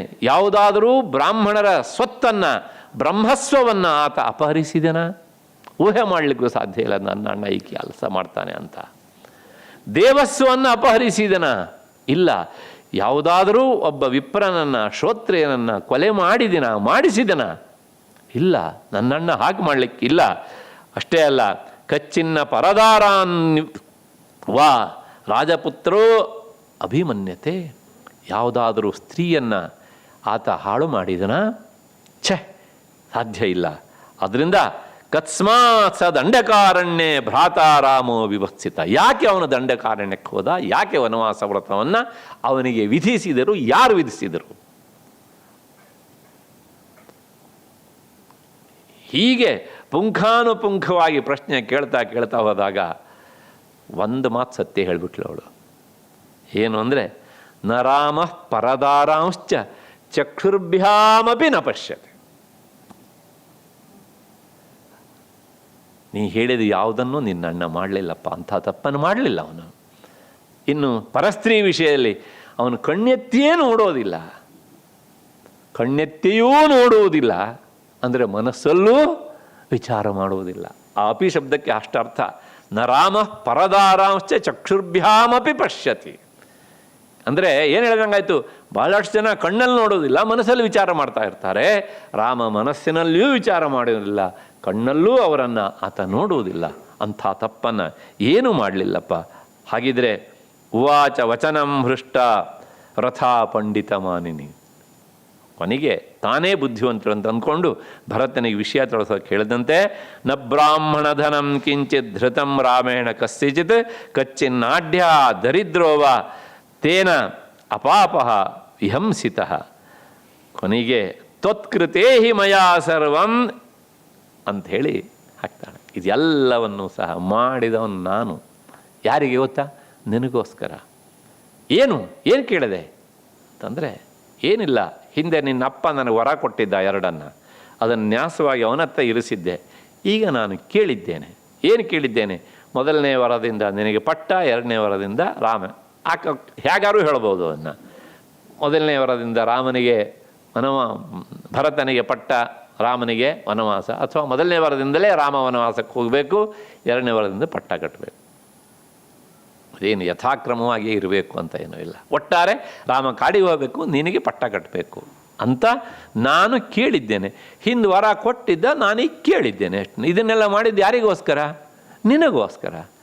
ಹಾಗಾಗಿ ನಿನ್ನನ್ನೇ ಈ ಅವಕಾಶ ಹುಡ್ಕೊಂಡು ಬಂದಿರಬೇಕಿದ್ರೆ ಏನೇನು ಹುಚ್ಚುಚ್ಚಾಗಿ ಮಾತನಾಡಬೇಡ, ಇದನ್ನು ಒಪ್ಪುಗೋ, ಮೊದಲು ಸಿಂಹಾಸನವನ್ನು ಏರು. ತತ್ಕೃತೆ ಹಿ ಪಿತಾವೃತ್ತಃ. ಮುಂದೆ ರಾಮಶ್ಚಾರಣ್ಯಮಾಶ್ರಿತಃ. ನಿನಗೋಸ್ಕರಲೇ ನಾನು ಇದನ್ನು ಕೇಳಿದ್ದೇನೆ. ಅದನ್ನು ಕೇಳಿ ಸಂಕಟದಿಂದ ನಿನ್ನಪ್ಪ ದೇಹ ಬಿಟ್ಟ, ರಾಮ ಕಾಡಿಗೆ ಹೋದ, ಏನಾಗಲಿಲ್ಲ ಅನ್ನುವ ಹಾಗೆ ಕೈಕೇಯಿ ಉತ್ತರ ಕೊಟ್ಬಿಡ್ಲು. ಅಯಶಃ ಜೀವಲೋಕೆ ಚ ತ್ವಯಾಹಂ ಪ್ರತಿಪಾದಿತಃ. ಆಗ ಭರತ ಹೇಳ್ತಾನೆ, ನೀನು ಮಾಡಿದ ಈ ಕೆಲಸದಿಂದ ನನಗೆ ಏನಾಯಿತು? ಅಪಯಶಸ್ಸು ಬಂದಿತು, ಕೆಟ್ಟ ಹೆಸರು ಬಂದ್ಬಿಡ್ತು ನನಗೆ. ಯಾಕೆಂದರೆ ನೀನು ಮಾಡಿದ ಈ ಘನಂಧಾರಿ ಕೆಲಸದಿಂದ 3 ಆಯಿತು. ಒಂದು, ನಿನ್ನ ಈ ಹಠಮಾರಿತನದ ವರದಿಂದ ಈಗಲೇ ಕೇಳಬೇಕಿತ್ತ ನೀನು, ಅದನ್ನು ಕಾಲ ಮಿಂಚಿ ಹೋಗಿತ್ತ. ಇಷ್ಟು ದಿವಸ ಕೇಳಿದಂಥ ನೀನು ಈಗ ಯಾಕೆ ಕೇಳಿದೆ? ನಾನೇನಾರು ನಿನಗೆ ಹೇಳಿದ್ನ? ಇಲ್ಲ. ಆದ್ದರಿಂದ ನೀನು ಮಾಡಿದಂಥ ಕೆಲಸದಿಂದ ಅಪ್ಪ ಸತ್ತ, ಅಣ್ಣ ಕಾಡು ಪಾಲಾದ, ನನಗೆ ಎಷ್ಟು ದಿನಗಳ ಕಾಲ ಪ್ರಾಯಶ್ಚಿತ್ತ ಮಾಡಿಕೊಂಡ್ರೂ ಸಹ ತೊಳೆದುಕೊಳ್ಳಲಿಕ್ಕೆ ಆಗದೇ ಇರುವಷ್ಟು ಅಪಯಶಸ್ಸು ಬಂತು. ಅಂದರೆ ಏನು ಹೇಳ್ತಾನೆ? ನನಗೆ ಅಪಯಶಸ್ಸು ಬಂತು ಅಂತ ಹೇಳುವುದರ ಮೂಲಕ ಸಂಭಾವಿತಸ್ಯ ಚ ಅಕೀರ್ತಿ ಮರಣಾದತಿರಿಚ್ಯತೆ. ಒಬ್ಬ ಸಂಭಾವಿತನಾದವನಿಗೆ ಅಪಯಶಸ್ಸು, ಅಪಕೀರ್ತಿ ಬಂದರೆ ಅದು ಮರಣಕ್ಕಿಂತಲೂ ಮಿಗಿಲಾಗಿಬಿಡುತ್ತದೆ. ಹಾಗಾಗಿ ನಿನ್ನ ಮಗನಿಗೆ ಈ ಅಪಯಶಸ್ಸನ್ನು ತಂದು ಕೊಡೋದರ ಮೂಲಕ ನೀನು ನನ್ನನ್ನು ಸಾಯಿಸಿಬಿಟ್ಟೆ. ಗಂಡನನ್ನು ಸಾಯಿಸಿದೆ, ಮಗನನ್ನು ಸಾಯಿಸಿದೆ. ಇಂಥ ಸತ್ತ ಮಗನತ್ತು ಹೇಳ್ತಿದ್ಯೆ ಸಿಂಹಾಸನ ಏರುವಂತ. ಭರತನ ವಿಚಾರ ಹೇಗಿದೆ ನೋಡಿ. ಹೀಗೆ ಹೇಳ್ತಾ ಹೇಳ್ತಾ ಆತ ಕೊನೆಗೆ ಮುಂದುವರೆದು ಹೇಳ್ತಾನೆ, ನೀನು ತಾಯಿಯಲ್ಲ, ನೀನು ಹೆಣ್ಣಲ್ಲ, ನೀನು ಹೆಣ್ಣಿನ ಆಕಾರದಲ್ಲಿರುವಂಥ ರಾಕ್ಷಸಿ ನೀನು. ಹೀಗೆ ಭರತ ಬಾಯಿಗೆ ಬಂದ ಹಾಗೆ ತಾಯಿಗೆ ಬೈತಾನೆ. ವಾಲ್ಮೀಕಿಯವನಿಗೆ ಹೇಳ್ತಾರೆ, ಅವನು ಹೇಳಿದ ಮಾತುಗಳು ಹೇಗಿತ್ತು ಅಂತಂದರೆ, ಗವಿಯ ಒಳಗೆ ಸಿಂಹ ಗರ್ಜಿಸಿದಂತೆ ಇತ್ತು. ನಾನು ಅದು ಯಾವುದನ್ನು ಬಿಡಿಸಿ ಹೇಳಲಿಕ್ಕೆ ಹೋಗೋದಿಲ್ಲ. ಎಷ್ಟೋ ಜನ ಭರತ ಹೇಳಿದಂಥ ಈ ಮಾತನ್ನು ಕೇಳಿಕೊಂಡು ಭರತ ಹೀಗೆಲ್ಲ ಹೇಳಬಾರ್ದಿತ್ತು ಅಂತ ಹೇಳಿದಂಥವರೂ ಇದ್ದಾರೆ. ಆದರೆ ಭರತನ ಸಂಕಟ ಅವರಿಗೆ ಅರ್ಥ ಆಗಲಿಲ್ಲ ಅಂತ ಕಾಣುತ್ತೆ. ಯಾಕೆಂದರೆ ಅವನಿಗೆ ತಾಯಿ ಮೇಲೆ ಸಹಜವಾಗಿ ಗೌರವ ಇದ್ದಿದ್ದಲೇ ಬಂದು ನಮಸ್ಕಾರ ಮಾಡಿದ್ದಾನೆ. ಹೀಗೆ ಅದಾದ್ಮೇಲೆ ಒಂದೊಂದೇ ಹೇಳಿದಾಗ ಒಂದು ಆಘಾತವನ್ನು ಸಹಿಸಿಕೊಳ್ಳುವುದೇ ಕಷ್ಟ, ತಂದೆಯ ಮರಣದ ವಾರ್ತೆಯನ್ನು. ಹೀಗಿದ್ದಾಗ ಅಣ್ಣ ಕಾಡಿಗೆ ಹೋದ. ಎಂಥ ಅಣ್ಣ ಅಂತಂದರೆ ಜೀವನದಲ್ಲಿ ಒಂದೂ ಕಳಂಕ ಇಲ್ಲದೆ ಇರೋದು. ಆ ಸಂದರ್ಭ ಹಾಗೇನೆ. ಹಾಗಿದ್ರೆ ನನ್ನ ಅಣ್ಣ ಎಲ್ಲಿ? ನಾನು ಹೋಗಿ ಅವನ ಪಾದ ನಮಸ್ಕಾರ ಮಾಡಬೇಕು, ಅವನಿಗೆ ಕಾಲಿಡಿದು ನಾನು ಕೇಳಬೇಕು. ಅಪ್ಪ ಇಲ್ಲದೇ ಇದ್ಮೇಲೆ ಈ ಊರಿಗೆ ಅವನೇ ಇವಾಗ ನನಗೆ ತಂದೆ ಸ್ಥಾನದಲ್ಲಿದ್ದಾನೆ, ಆಗ ನಾನು ಅಲ್ಲಿ ಹೋಗ್ತೇನೆ ಅಂತ ಹೇಳಿದಾಗ ಆಗ ಹೇಳುವ ಮಾತು ಇಲ್ಲ, ಅವನೂ ಇಲ್ಲ. ಎಲ್ಲಿ ಹೋದ ಅಂದರೆ ದಂಡಕಾರಣ್ಯಕ್ಕೆ ಹೋಗಿದ್ದಾನೆ. ಏನಾಗಬೇಕು ಒಬ್ಬ ವ್ಯಕ್ತಿಗೆ? ಇದೆಲ್ಲವೂ ಸಹ ಭಾವನೆಯ ಪ್ರಶ್ನೆ. ಒಬ್ಬ ಭಾವ ಇಲ್ಲದೆ ಇರುವಂಥ ಅಭಾವ ಜೀವಿಗೆ ಯಾವುದೂ ಏನೂ ಮಾಡೋದಿಲ್ಲ. ಅದು ಆ ಭಾವ ಬಂಧುರ ಇರುವವರಿಗೆ ಇದನ್ನು ಸಹಿಸಿಕೊಳ್ಳೋದು ಬಹಳ ಕಷ್ಟ ಆಗಿಬಿಡುತ್ತದೆ. ಈ ರೀತಿಯಾಗಿ ಆ ಭರತ ಹೇಳ್ತಾ ಹೇಳ್ತಾ ಕೊನೆಗೆ ನನಗೆ ಈ ರಾಜ್ಯ ಬೇಡ. ಯಾಕಂತಂದರೆ ಇದು ಪಾಪದ ಫಲ, ಹಾಗಾಗಿ ನನಗೆ ಈ ರಾಜ್ಯ ಬೇಡ. ಯಾಕೆಂದರೆ ಈ ರಾಜ್ಯದ ಮೇಲೆ ಯಾರು ಕುಳಿತುಕೊಳ್ಬೇಕೋ ಅವರು ಕಾಡಿಗೆ ಹೋಗಿದ್ದಾರೆ. ನೀನು ನನಗೆ ಅಂತ ಹೇಳ್ತಿದ್ದೀಯಲ್ಲ, ಈ ರಾಜ್ಯ ಕೊಡ್ತಾನೆ ನನ್ನನ್ನು ನೀನು ಸಾಯಿಸಿಬಿಟ್ಟಿದೀಯೇ. ಅಂದರೆ ಅಪಯಶಸ್ಸಿನ ಮೂಲಕ ಸತ್ತ ನಾನು ಸಿಂಹಾಸನವನ್ನು ಏರುವುದು ಹೇಗೆ? ಹಾಗಾಗಿ ನನಗೆ ಇದು ಬೇಡ ಅಂತ ಹೇಳಿ ತಕ್ಷಣ ಆತ ಕೌಸಲ್ಯ ಹತ್ರ ಹೋಗ್ತಾನೆ. ನಮಗೆ ತಾಯಿಯ ಜೊತೆ ಅವನು ಮಾತನಾಡುವ ಈ ಸಂದರ್ಭದಿಂದ ಭರತನ ಹೃದಯ ಏನು ಅಂತ ಅರ್ಥವಾಗುವುದಕ್ಕೆ ಪ್ರಾರಂಭ ಆಗುತ್ತೆ. ನಿನ್ನ ಮುಖನೂ ನಾನು ನೋಡಬಾರ್ದು ಅಂತ ಅಂದ್ಕೊಂಡು ನೇರವಾಗಿ ಕೌಸಲ್ಯ ಅರಮನೆಗೆ ಹೋದರೆ ಅವಳಿಗೆ ಇದೆಲ್ಲ ಏನು ಗೊತ್ತು, ಅವನು ಶುದ್ಧ ಚಾರಿತ್ರ್ಯ, ಪಾಪ ಇದರೊಳಗೆ ಅವನ ಪಾತ್ರ ಏನೂ ಇಲ್ಲ ಅಂತ ಅವಳಿಗೆ ಗೊತ್ತಿಲ್ಲ. ಹಾಗಾಗಿ ಬರ್ತಾ ಇದ್ದಂತನೇ ಭರತನನ್ನು ಅವಳು ಶಂಕಿಸಿದಳು. ಏನು ಹೇಳಿದ್ಲು? ಬಾ ಬಾ ರಾಜ್ಯ ಕಾಮುಕನ ಅಂತ ಭರತ ಬಾ ಅಂದ್ಲು. ಇಲ್ಲಿಂದ ಶುರುವಾಯಿತು ನೋಡಿ. ಎಷ್ಟೆಷ್ಟು ಜನ ಭರತನನ್ನು ಸಂಶಯದ ಕಣ್ಣಿನಿಂದ, ಸಂಶಯದ ಮನಸ್ಸಿನಿಂದ ನೋಡಿದ್ರೂ ಲೆಕ್ಕ ಇಲ್ಲ. ಈ ಮಾತನ್ನು ಕೇಳಿದಾಗ ಗಾಯದ ಮೇಲೆ ಹುಳಿ ರಸವನ್ನು ಬಿಟ್ಟಾಗಾಯಿತು ಅವನಿಗೆ ಪಾಪ. ಕೊನೆಗೆ ಆಕೆಗೆ ನಂಬಿಕೆ ಬರೆಸೋದಕ್ಕೆ ಅಂತ ಏನೆಲ್ಲ ಪ್ರತಿಜ್ಞೆ ಮಾಡಿದ ಭರತ. ಕೊನೆಗೆ ಅವಳಿಗೆ ಸಮಾಧಾನ ಆಯಿತು. ಅವನ ನೆತ್ತಿಯನ್ನು ಆಘ್ರಾಣಿಸಿ ತಪ್ಪು ತಿಳ್ಕೊಂಡು ಬಿಟ್ನಲ್ಲಪ್ಪ ಕಂದ ಅಂತ ಹೇಳಿ ತನ್ನ ತಪ್ಪಿಗೆ ಅವಳು ಪಶ್ಚಾತ್ತಾಪ ಪಡ್ತಾಳೆ. ಕೊನೆಗೆ ಆತ ಮುಂದೆ ಕೆಲಸ ಉಂಟಲ್ಲ, ಸಮುದ್ರ ಹತ್ರ ಹೋದಾಗಲೂ ಸಹ ಅವಳು ಈ ಥರ ಅಪಾರ್ಥ ಮಾಡ್ಕೊಂಡು, ಯಾಕೆಂದರೆ ಅವಳಿಗೆ ಗೊತ್ತಿತ್ತು ಹೀಗೆ ಭರತ ಎಂಥವನು ಅಂತ. ಹಾಗಾಗಿ ಸಹಜವಾಗಿ ಅವಳು ಅದಕ್ಕೆಲ್ಲ ಆಶೀರ್ವಾದ ಮಾಡಿ ಕಳಿಸಿದ್ದಾಳೆ.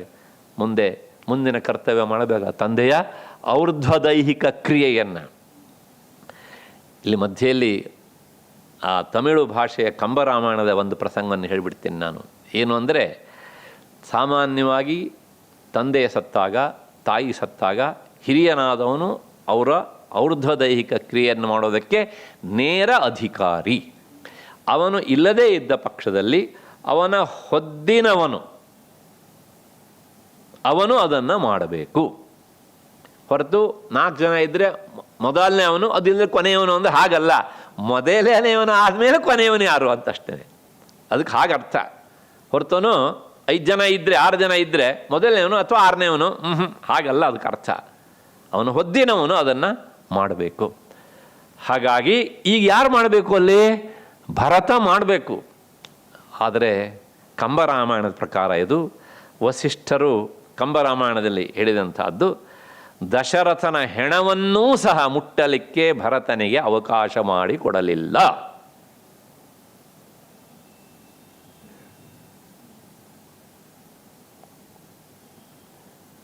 ಅವನ ಸಂಸ್ಕಾರವನ್ನು ಶತ್ರುಘ್ನನ ಹತ್ತಿರ ಮಾಡಿಸ್ತಾರೆ. ವಾಲ್ಮೀಕಿ ರಾಮಾಯಣದಲ್ಲ ಅಲ್ಲ, ಕಂಬರಾಮಾಯಣದಲ್ಲಿ. ಯಾಕೆ ಅಂತಂದರೆ ಅದು ಕಾರಣ ಉಂಟು ಅವರು ಹಾಗೆ ಹೇಳೋದಕ್ಕೆ. ವಾಲ್ಮೀಕಿ ರಾಮಾಯಣದಲ್ಲೇ ಬರ್ತದೆ. ದಶರಥ ಹೇಳಿದಂಥ ಕೊನೆಯ ಮಾತು, ಯಸ್ತೇ ಮಂತ್ರಕೃತ ಪಾಣಿ ಅಗ್ನೌ ಪಾಪೇ ಮಯಾ ಧೃತಃ ತಂ ತ್ಯಜಾಮಿ ಸ್ವಯಂ ಚೈವ ತವ ಪುತ್ರಂ ಸಹತ್ವಯ ತ್ವಯಾ ಸಪುತ್ರಯ ನೈವ ಕರ್ತವ್ಯ ಸಲಿಲ ಕ್ರಿಯಾ. ನಾನು ಅಗ್ನಿ ಸಾಕ್ಷಿಯಾಗಿ ನನ್ನ ಬಲಗೈಯಿಂದ ನಿನ್ನ ಬಲಗೈಯನ್ನು ಹಿಡಿದು ಪಾಣಿಗ್ರಹಣ ಮಾಡಿದ್ದೆ. ದಶರಥ ಹೇಳೋದು ಕೊನೆಯಲ್ಲಿ ಅವನ ಮರಣಕಾಲದ ಸಂದರ್ಭದಲ್ಲಿ, ಅಗ್ನೌ ಪಾಪೇ ಮಯಾ ಧೃತಃ, ನೀನು ಇಂಥ ಪಾಪಿ ಅಂತ ನನಗೆ ಗೊತ್ತಾಗದೆ ನಾನು ನಿನ್ನ ಕೈಯನ್ನು ಹಿಡಿದುಬಿಟ್ಟೆ. ಇದು ಹೇಗಿತ್ತು ಕೇಳಿದರೆ, ನೀನೊಂದು ಉರಿಯುವ ಕೆಂಡ ಅಂತ ಗೊತ್ತಿಲ್ಲೇ ನನ್ನ ಬಟ್ಟೆಯಲ್ಲಿ ನಿನ್ನನ್ನು ಕಟ್ಕೊಂಡೆ ನಾನು. ಹಾಗಾಗಿ ಇವತ್ತು ನಾನು ನಿನ್ನನ್ನು ತ್ಯಜಿಸ್ತಾ ಇದ್ದೇನೆ. ಅಂದರೆ ಸಾಯುವ ಆ ಕಾಲದಲ್ಲಿ ದಶರಥ ಹೇಳಿದ್ದು, ಇಂದಿನಿಂದ ಈ ಕ್ಷಣದಿಂದ ನೀನು ನನಗೆ ಹೆಂಡತಿಯಲ್ಲ, ನಾನು ನಿನಗೆ ಗಂಡನಲ್ಲ ಅಂತ. ಅಷ್ಟೇ ಅಲ್ಲ, ತವ ಪುತ್ರಂ ತ್ವಯಾ ಸಹ, ನಿನ್ನ ಜೊತೆಗೆ ಭರತನನ್ನು ಬಿಟ್ಟಿದ್ದೇನೆ. ಅವನು ಸಹ ಏನು ಮಾಡಿಕೊಂಡ, ಇವಳ ಕೆಟ್ಟತನದಿಂದಾಗಿ ಅವನಲ್ಲೂ ಇದಿರ್ಬೋದು ಅಂತ ಊಹಿಸಿಬಿಟ್ಟ ಪಾಪ. ಕೊನೆಗೆ ತ್ವಯಾ ಸಪುತ್ರಯಾನೈವ ಕರ್ತವ್ಯ ಸಲಿಲ ಕ್ರಿಯಾ. ಅಷ್ಟೇ ಅಲ್ಲ, ಹಾಗಾಗಿ ನನ್ನ ಅಂತ್ಯಕ್ರಿಯೆಯನ್ನು ನಿನ್ನಲ್ಲಿ ಹುಟ್ಟಿದಂಥ ಭರತ ಮಾಡಕೂಡದು. ನೀನು ನನಗೆ ಪಿಂಡದ ಮೇಲೆ ನೀರನ್ನು ಬಿಡಬಾರದು ಅಂತ ಹೇಳಿದ್ದಾನೆ ದಶರಥ. ವಾಲ್ಮೀಕಿ ರಾಮಾಯಣದಲ್ಲಿ ಇದೆ. ಇದನ್ನು ಇಟ್ಟುಕೊಂಡು ಕಂಬರಾಮಾಯಣದಲ್ಲಿ ಹಾಗೆ ಮಾಡಿದ್ದಾರೆ ಅಂತ ಒಂದು ಇಂಗ್ಲೀಷ್ನ ಅನುವಾದವನ್ನು ನಾನು ಓದಿದ್ದೇನೆ. ಯಾಕೆಂದ್ರೆ ನನಗೆ ತಮಿಳು ಬರೋದಿಲ್ಲ ಅಷ್ಟೇ, ಅಷ್ಟು ಹೇಳೋಕೆ ಬರುತ್ತೆ ಅಷ್ಟೇ. ಹಾಗಾಗಿ ಕೊನೆಗೆ ವಸಿಷ್ಠರಿಗೆ ಇದು ಗೊತ್ತಾಗಿತ್ತು. ಹಾಗಾಗಿ ಅವ್ರೇನು ಮಾಡೋದು ಕೇಳಿದರೆ ಆ ರಾಮಾಯಣದ ಪ್ರಕಾರ ಶತ್ರುಘ್ನ ಹತ್ರ ಮಾಡಿದರು. ಆದರೆ ವಾಲ್ಮೀಕಿ ರಾಮಾಯಣದ ಪ್ರಕಾರ ವಸಿಷ್ಠರು ಭರತನ ಹತ್ತಿರವೇ ಈ ಸಂಸ್ಕಾರವನ್ನು ಮಾಡಿಸ್ತಾರೆ. ನಾನು ಮೊದಲು ಹೇಳಿದ್ದು ಕಂಬರಾಮಾಯಣದ್ದು, ಅದಕ್ಕೋಸ್ಕರ ಒತ್ತಿ ಹೇಳಿದ್ದೇನೆ. ಕೊನೆಗೆ ಏನಾಗುತ್ತೆ ಅಂದರೆ, ಅಲ್ಲಿ ಮೊನ್ನೆ ದಿವಸ ಪೂಜ್ಯ ಶ್ರೀಗಳವರು ಒಂದು ಮಾತನ್ನು ಕೇಳಿದರು, ವಸಿಷ್ಠಾದಿಗಳೆಲ್ಲ ಏನು ಮಾಡ್ತಿದ್ರು ಈ ಸಂದರ್ಭದಲ್ಲಿ ಅಂತ. ಅದಕ್ಕೆ ಉತ್ತರ ಇಲ್ಲೇ ಸಿಗ್ತದೆ. ಏನು ಅಂತಂದರೆ, ಇದು ವಸಿಷ್ಠರಿಗೆ ಗೊತ್ತಾದದ್ದು ಹೇಗೆ ಅಂತ ಒಂದು ಪ್ರಶ್ನೆ. ನೇರ ವಾಲ್ಮೀಕಿ ರಾಮಾಯಣದ ಉತ್ತರ ಇಲ್ಲ. ಮತ್ತು ಅಲ್ಲೇ ಅವ್ರು ಹಾಕಿದ್ದು ಒಬ್ಬರು ಏನು ಅಂದರೆ, ಇದು ಹೇಳಿ ಕೇಳಿ ಗಂಡ ಹೆಂಡರ ಮಧ್ಯೆಯಲ್ಲಿ ನಡೀತಾ ಇರುವಂಥ ಜಗಳ. ಅದು ಇವ್ರಿಗೆ ಗೊತ್ತಾದದ್ದು ಹೇಗೆ ಅಂತಂದರೆ, ಮಾರನೇ ದಿವಸದ ಕಾರ್ಯಕ್ರಮದ ಸಿದ್ಧತೆಗೋಸ್ಕರ ಇನ್ನೊಮ್ಮೆ ನೀನು ಪರಿಶೀಲನೆ ಮಾಡಬೇಕು ಅಂತ ಬಾ ಅಂತ ವಸಿಷ್ಠರು ದಶರಥನನ್ನು ಕರೆದುಕೊಂಡು ಹೋಗೋದಕ್ಕೆ ಅಲ್ಲಿಗೆ ಬಂದಿದ್ದಾರೆ. ಅವರಲ್ಲಿ ಬರೋದಕ್ಕೂ ಈ ಕೊನೆ ಶಬ್ದ ಅವರಿಗೆ ಕಿವಿಗೆ ಬೀಳೋದಕ್ಕೂ ಸರಿ ಹೋಗಿತ್ತು. ಹಾಗಾಗಿ ಪುರೋಹಿತನಾಗಿ ಅವರು ಭರತನ ಹತ್ರ ಮಾಡಿಸಲಿಲ್ಲ, ಶತ್ರುಘ್ನ ಹತ್ರ ಮಾಡಿಸಿದರು. ಅಷ್ಟೇ ಅಲ್ಲ, ಅವನ ಶವ ಶರೀರವನ್ನು ಮುಟ್ಟೋದಕ್ಕೂ ಕೊಡಲಿಲ್ಲ ಅನ್ನುವಂಥದ್ದು ಕಂಬರಾಮಾಯಣದ ಅಭಿಪ್ರಾಯ. ವಾಲ್ಮೀಕಿ ರಾಮಾಯಣದ ಪ್ರಕಾರ ಭರತನೇ ಆ ಸಂಸ್ಕಾರವನ್ನು ಮಾಡ್ತಾನೆ.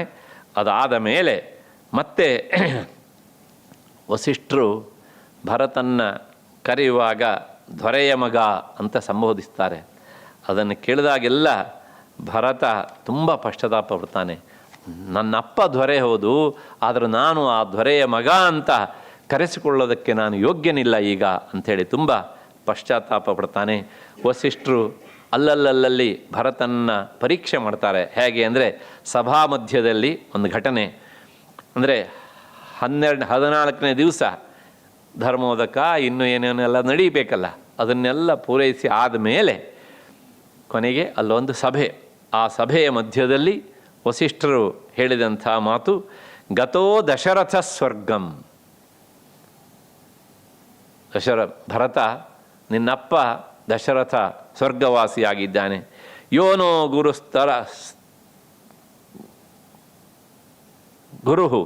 ರಾಮಂ ಪ್ರೌರಾಜ್ಯ ವೈಜ್ಯೇಷ್ಠಂ ಲಕ್ಷ್ಮಣಂಚ ಮಹಾಬಲಂ. ನಿನ್ನಣ್ಣ ಕಾಡನ್ನು ಸೇರಿದ್ದಾನೆ, ಆದ್ದರಿಂದ ತ್ವಮದ್ಯ ಭವನೋ ರಾಜ ರಾಜಪುತ್ರ ಮಹಾಯಶಃ. ಆದ್ದರಿಂದ ಇಂದಿನಿಂದ ಶೂತಿಕ ಎಲ್ಲ ಕಳೆದಿದೆ, ಆ ಪ್ರಕ್ರಿಯೆ ಒಂದು ಹಂತದ್ದು. ಇಂದಿನಿಂದ ನೀನೇ ನಮಗೇನಾಗಬೇಕು, ರಾಜನಾಗು ಅಂತ. ಕೆಲವು ಜನ ಹೇಳ್ತಾರೆ ಇದು ವಸಿಷ್ಠರು ಪರೀಕ್ಷೆ ಮಾಡೋದಕ್ಕೋಸ್ಕರ ಹೇಳಿದ್ದು ಅಂತ. ಆದರೆ ವಸಿಷ್ಠರ ಸ್ವಭಾವ ಹಾಗಲ್ಲ, ಯಥಾರ್ಥ. ಏಕೆಂದರೆ ರಾಮನಿಲ್ಲ, ದಶರಥ ಗತಿಸಿ ಹೋಗಿದ್ದಾನೆ. ಯಾರೂ ರಾಜರಲ್ಲೇ ಇದ್ಮೇಲೆ ಏನಾಗಬೇಕಲ್ಲಿ, ಅರಾಜಕತೆ ಉಂಟಾಗ್ಬಿಡ್ತದೆ. ಅದಕ್ಕೋಸ್ಕರ ನೀನು ಈಗ ರಾಜನಾಗುವಂತ ಸಹಜವಾಗಿ ಹೇಳಿದ್ದಾರೆ. ಆದರೆ ಈ ಮಾತನ್ನು ಕೇಳಿದಾಗ ಭರತನಿಗೆ ತುಂಬ ಸಂಕಟ ಆಯ್ತಂತೆ. ಅಪ್ಪನಿಲ್ಲದ ಅಣ್ಣ ಒಪ್ಪಿಕೊಳ್ಳದೇ ಇರುವ, ಅಂದರೆ ಅವನನ್ನು ಕಾಡಿಗೆ ಅಟ್ಟಿ ಆದಮೇಲೆ ನಾನಿಲ್ಲಿ ರಾಜನಾಗಬೇಕಾ ಅಂತ ಅಂದ್ಕೊಂಡು ಆತ ತಕ್ಷಣ ಹೇಳ್ತಾನೆ, ಕುಲಧರ್ಮ ಇದಲ್ಲ ಗುರುಗಳೇ, ಇದು ನಮ್ಮ ರಘುವಂಶದ ಪರಂಪರೆಯಲ್ಲಿ ಬಂದಂತಹ ಕ್ರಮ ಅಲ್ಲ. ಹಾಗಾಗಿ ನೀವು ನನ್ನ ಹತ್ರ ಈ ಸಿಂಹಾಸನವನ್ನು ಏರು, ರಾಜ್ಯಭಾರ ಮಾಡುವಂತ ನೀವು ಕೇಳಬಾರದು. ಹಾಗಿದ್ದರೆ ಅದು ಮುಂದೆ ಬರ್ತದೆ, ರಾಮನನ್ನು ಕರ್ಕೊಂಡು ಬರ್ತೇನೆ ಎನ್ನುವಂಥದ್ದಿಗೆ. ವಸಿಷ್ಠರ ಪರೀಕ್ಷೆ ಇಷ್ಟಕ್ಕೆ ಮುಗಿಯೋದಿಲ್ಲ. ಮತ್ತೊಂದು ಸಲ ಸಂದರ್ಭ ನೋಡಿ ಹೇಗೆ ಅಂತ. ಕೊನೆಗೆ ಭರತ ಪಟ್ಟಿಡಿತಾನೆ, ನಾನು ನನ್ನ ಅಣ್ಣನನ್ನು ಕರೆದುಕೊಂಡು ಬಂದಿದ್ದೇ ಸಿದ್ಧ, ಈ ದೇಶದ ರಾಜ ಅವನೇ ಅಷ್ಟೇ ಹೊರತು ನಾನಲ್ಲ. ಅದಕ್ಕೋಸ್ಕರ ಹಾಗಿದ್ರೆ ಏನು, ಎಲ್ಲ ಸಿದ್ಧತೆಗಳನ್ನು ರೆಡಿ ಮಾಡಿ ಸಕಲ ವಸ್ತು ಸಂಭಾರಗಳೊಂದಿಗೆ ನಾವು ಚಿತ್ರಕೂಟಕ್ಕೆ ಹೋಗಬೇಕು. ರಾಮನನ್ನು ಕಾಣ್ತೇನೆ, ರಾಮನನ್ನು ಪುನಃ ಕರ್ಕೊಂಡು ಬರ್ತೇನೆ, ಅವನೇ ಈ ದೇಶದ ರಾಜ. ಮಾರನೇ ದಿವಸ ಹೊರಡಬೇಕು. ಆಗ ಸೇವಕರು ರಾಜಾರ್ಹವಾದಂತಹ ಆ ಸ್ತುತಿಗಳನ್ನು ಬೆಳಗಾತ ಎಬ್ಬಿಸ್ಬೇಕಾದ್ರೆ ಹೇಳ್ತಾರೆ. ನಿಮಗೆ ಗೊತ್ತು, ರಾಜರು ಹೇಳಬೇಕಿದ್ರೆ ಸಾಮಾನ್ಯವಾಗಿ ಬಹುಪರಾಕ್ ಅಂತೆಲ್ಲ ಅವ್ರನ್ನ ಸ್ತುತಿ ಮಾಗದರು, ವಂದಿ ಮಾಗದರೆಲ್ಲ ಬಂದು ಅವನನ್ನು ಹೇಳಿಸ್ತಾರೆ. ಆ ದಿನ ಅಂದರೆ ಒಂದು ರೀತಿಯಲ್ಲಿ ಇವರೆಲ್ಲ ತೀರ್ಮಾನ ಮಾಡಿಬಿಟ್ಟಿದ್ದಾರೆ, ಅವನು ರಾಜನಾಗಿಬಿಟ್ಟಿದ್ದಾನೆ ಅಂಥೇಳಿ. ಅದ್ರ ಬಗ್ಗೆ ತಿಲಮಾತ್ರದಷ್ಟು ಆಸಕ್ತಿ ಇಲ್ಲದೆ ಇರುವಂಥ ಭರತನಿಗೆ ಈ ಮಾತನ್ನು ಕೇಳಿದಾಗ ಏನು ಆಗಬೇಕು? ಇವತ್ತಿನ ರಾಜಕಾರಣಿಗಳನ್ನು ಮನಸ್ಸಲ್ಲಿಟ್ಕೊಂಡು ಇದ್ರ ಬಗ್ಗೆ ವಿಚಾರ ಮಾಡಬೇಡಿ. ಅವರು ಎಷ್ಟು ಖುಷಿ ಪಡ್ತಿದ್ರು ಪಾಪ. ಆದರೆ ಇದು ಭರತನ ಅಂತರಂಗ. ಕೊನೆಗೆ ಆತ ಹೇಳ್ತಾನೆ, ತಕ್ಷಣ ಅವ್ರ ಮೇಲೆ ಪ್ರಾಯಶಃ ಬೆಳಗಿನ ಜಾವ 5:30 ಬಂದು ಇರಬೇಕು ಅವರು ಇದನ್ನು ಆ ಸ್ತುತಿ ಪಾಠವನ್ನು ಮಾಡಿದ್ದು. ನಾಹಂ ರಾಜ. ಎಚ್ಚರ ಆದ ತಕ್ಷಣ ನಾನು ರಾಜನಲ್ಲ, ಮುಚ್ಚಿ ಬಾಯನ್ನ ಅಂದ. ನಾವಾದರೆ ಪರವಾಗಿಲ್ವೇ, ಬೇಡ ಬೇಡ ಬೇಡ ಅಂತ ಹೇಳ್ತೇನೆ, ಪರವಾಗಿಲ್ಲ ಪಟ್ಟಾಭಿಷೇಕ ಮಾಡಿಸ್ಕೊಂಡೇ ಬಿಡ್ತಿದ್ವಿ. ಆಮೇಲೆ ಎಷ್ಟೋ ಘಟನೆ ಬೇಕಷ್ಟು ಆಗಿದೆ ಅಲ್ವಾ. ಇಲ್ಲಪ್ಪ ನನಗಿಷ್ಟ ಇಲ್ಲ, ನನಗಿಷ್ಟ ಇಲ್ಲ, ನನಗಿಷ್ಟ ಇಲ್ಲ ಅಂತ ಹೇಳೋದು, ಆಮೇಲೆ ಅವರೇ ಅಲ್ಲಿ ಕೂತ್ಕೊಳ್ಳೋದು ಅಲ್ವಾ. ಹಾಗಾಗಿ ಇದನ್ನೆಲ್ಲ ನೋಡಿ ನೋಡಿ ನೋಡಿ ನಮಗೇನಾಗಿದೆ ಕೇಳಿದ್ರೆ ನಮ್ಮ ಮನಸ್ಸು ಒಂಥರ ಜಡ್ಗಟ್ಟಿ ಹೋಗಿದೆ. ಎಲ್ಲರೂ ಹೀಗೇನೆ ಪ್ರಪಂಚದಲ್ಲಿ. ಇದಕ್ಕೆ ಅಪವಾದವಾಗಿ ಈ ಸ್ವಭಾವದಿಂದ ದೂರ ಸೇರಿದವರು ಇರ್ತಾರೆ ಅಂತ ನಮ್ಮ ಮನಸ್ಸು ವಿಚಾರನೇ ಮಾಡುವುದಿಲ್ಲ. ಅಷ್ಟರ ಮಟ್ಟಿಗೆ ನಮ್ಮ ಮನಸ್ಸು ಸಹ ಇಂಥವ್ರನ್ನ ನೋಡಿ ನೋಡಿ ಎಲ್ಲೋ ಒಂದು ಕಡೆಗೆ ಅದು ಕುಸಿದು ಹೋಗಿದೆ ಹೇಗೆ ಅಂತ. ಕೊನೆಗೆ ತಕ್ಷಣ ಭರತ ಹೀಗೆ ಹೇಳಿದ್ಮೇಲೆ ಅವರು ಬಾಯಿ ಮುಚ್ಚುತ್ತಾರೆ. ಅದಾದಮೇಲೆ ಮತ್ತೆ ಆ ದಿನ ಹೊರಡಬೇಕು. ಎಲ್ಲಿಗೆ? ಚಿತ್ರಕೂಟಕ್ಕೆ, ರಾಮನನ್ನು ಕರೆದುಕೊಂಡು ಬರೋದಕ್ಕೆ ಹೊರಡುವಾಗ ವಸಿಷ್ಠರು ಹೇಳ್ತಾರೆ, ಅಂದರೆ ಅದು ಭವಿಷ್ಯವಾಣಿ ಅವರಿದ್ದು. ಏನು ಹೇಳ್ತಾರೆ ಕೇಳಿದರೆ, ಜಗಾಮ ಮನಸ, ಮತ್ತು ಪುನಃ ರಾಜಕುಮಾರ ರಾಜಕುಮಾರ ಅಂತ ಕರೀತಾರೆ.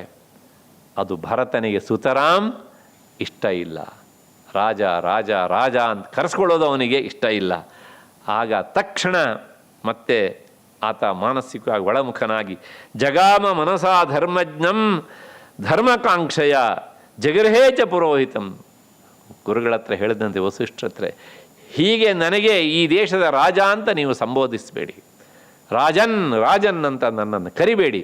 ನಾನು ರಾಜನಲ್ಲ, ರಾಜ ಅಲ್ಲಿದ್ದಾನೆ. ಎಲ್ಲಿ? ಚಿತ್ರಕೂಟದಲ್ಲಿ. ಧರ್ಮಂ ವಕ್ತುಮಿಹಾರಸಿ, ನೀವು ಎಲ್ಲವನ್ನೂ ಬಲ್ಲವರು, ನಾನು ನಿಮಗೆ ಹೇಳಬಾರದು.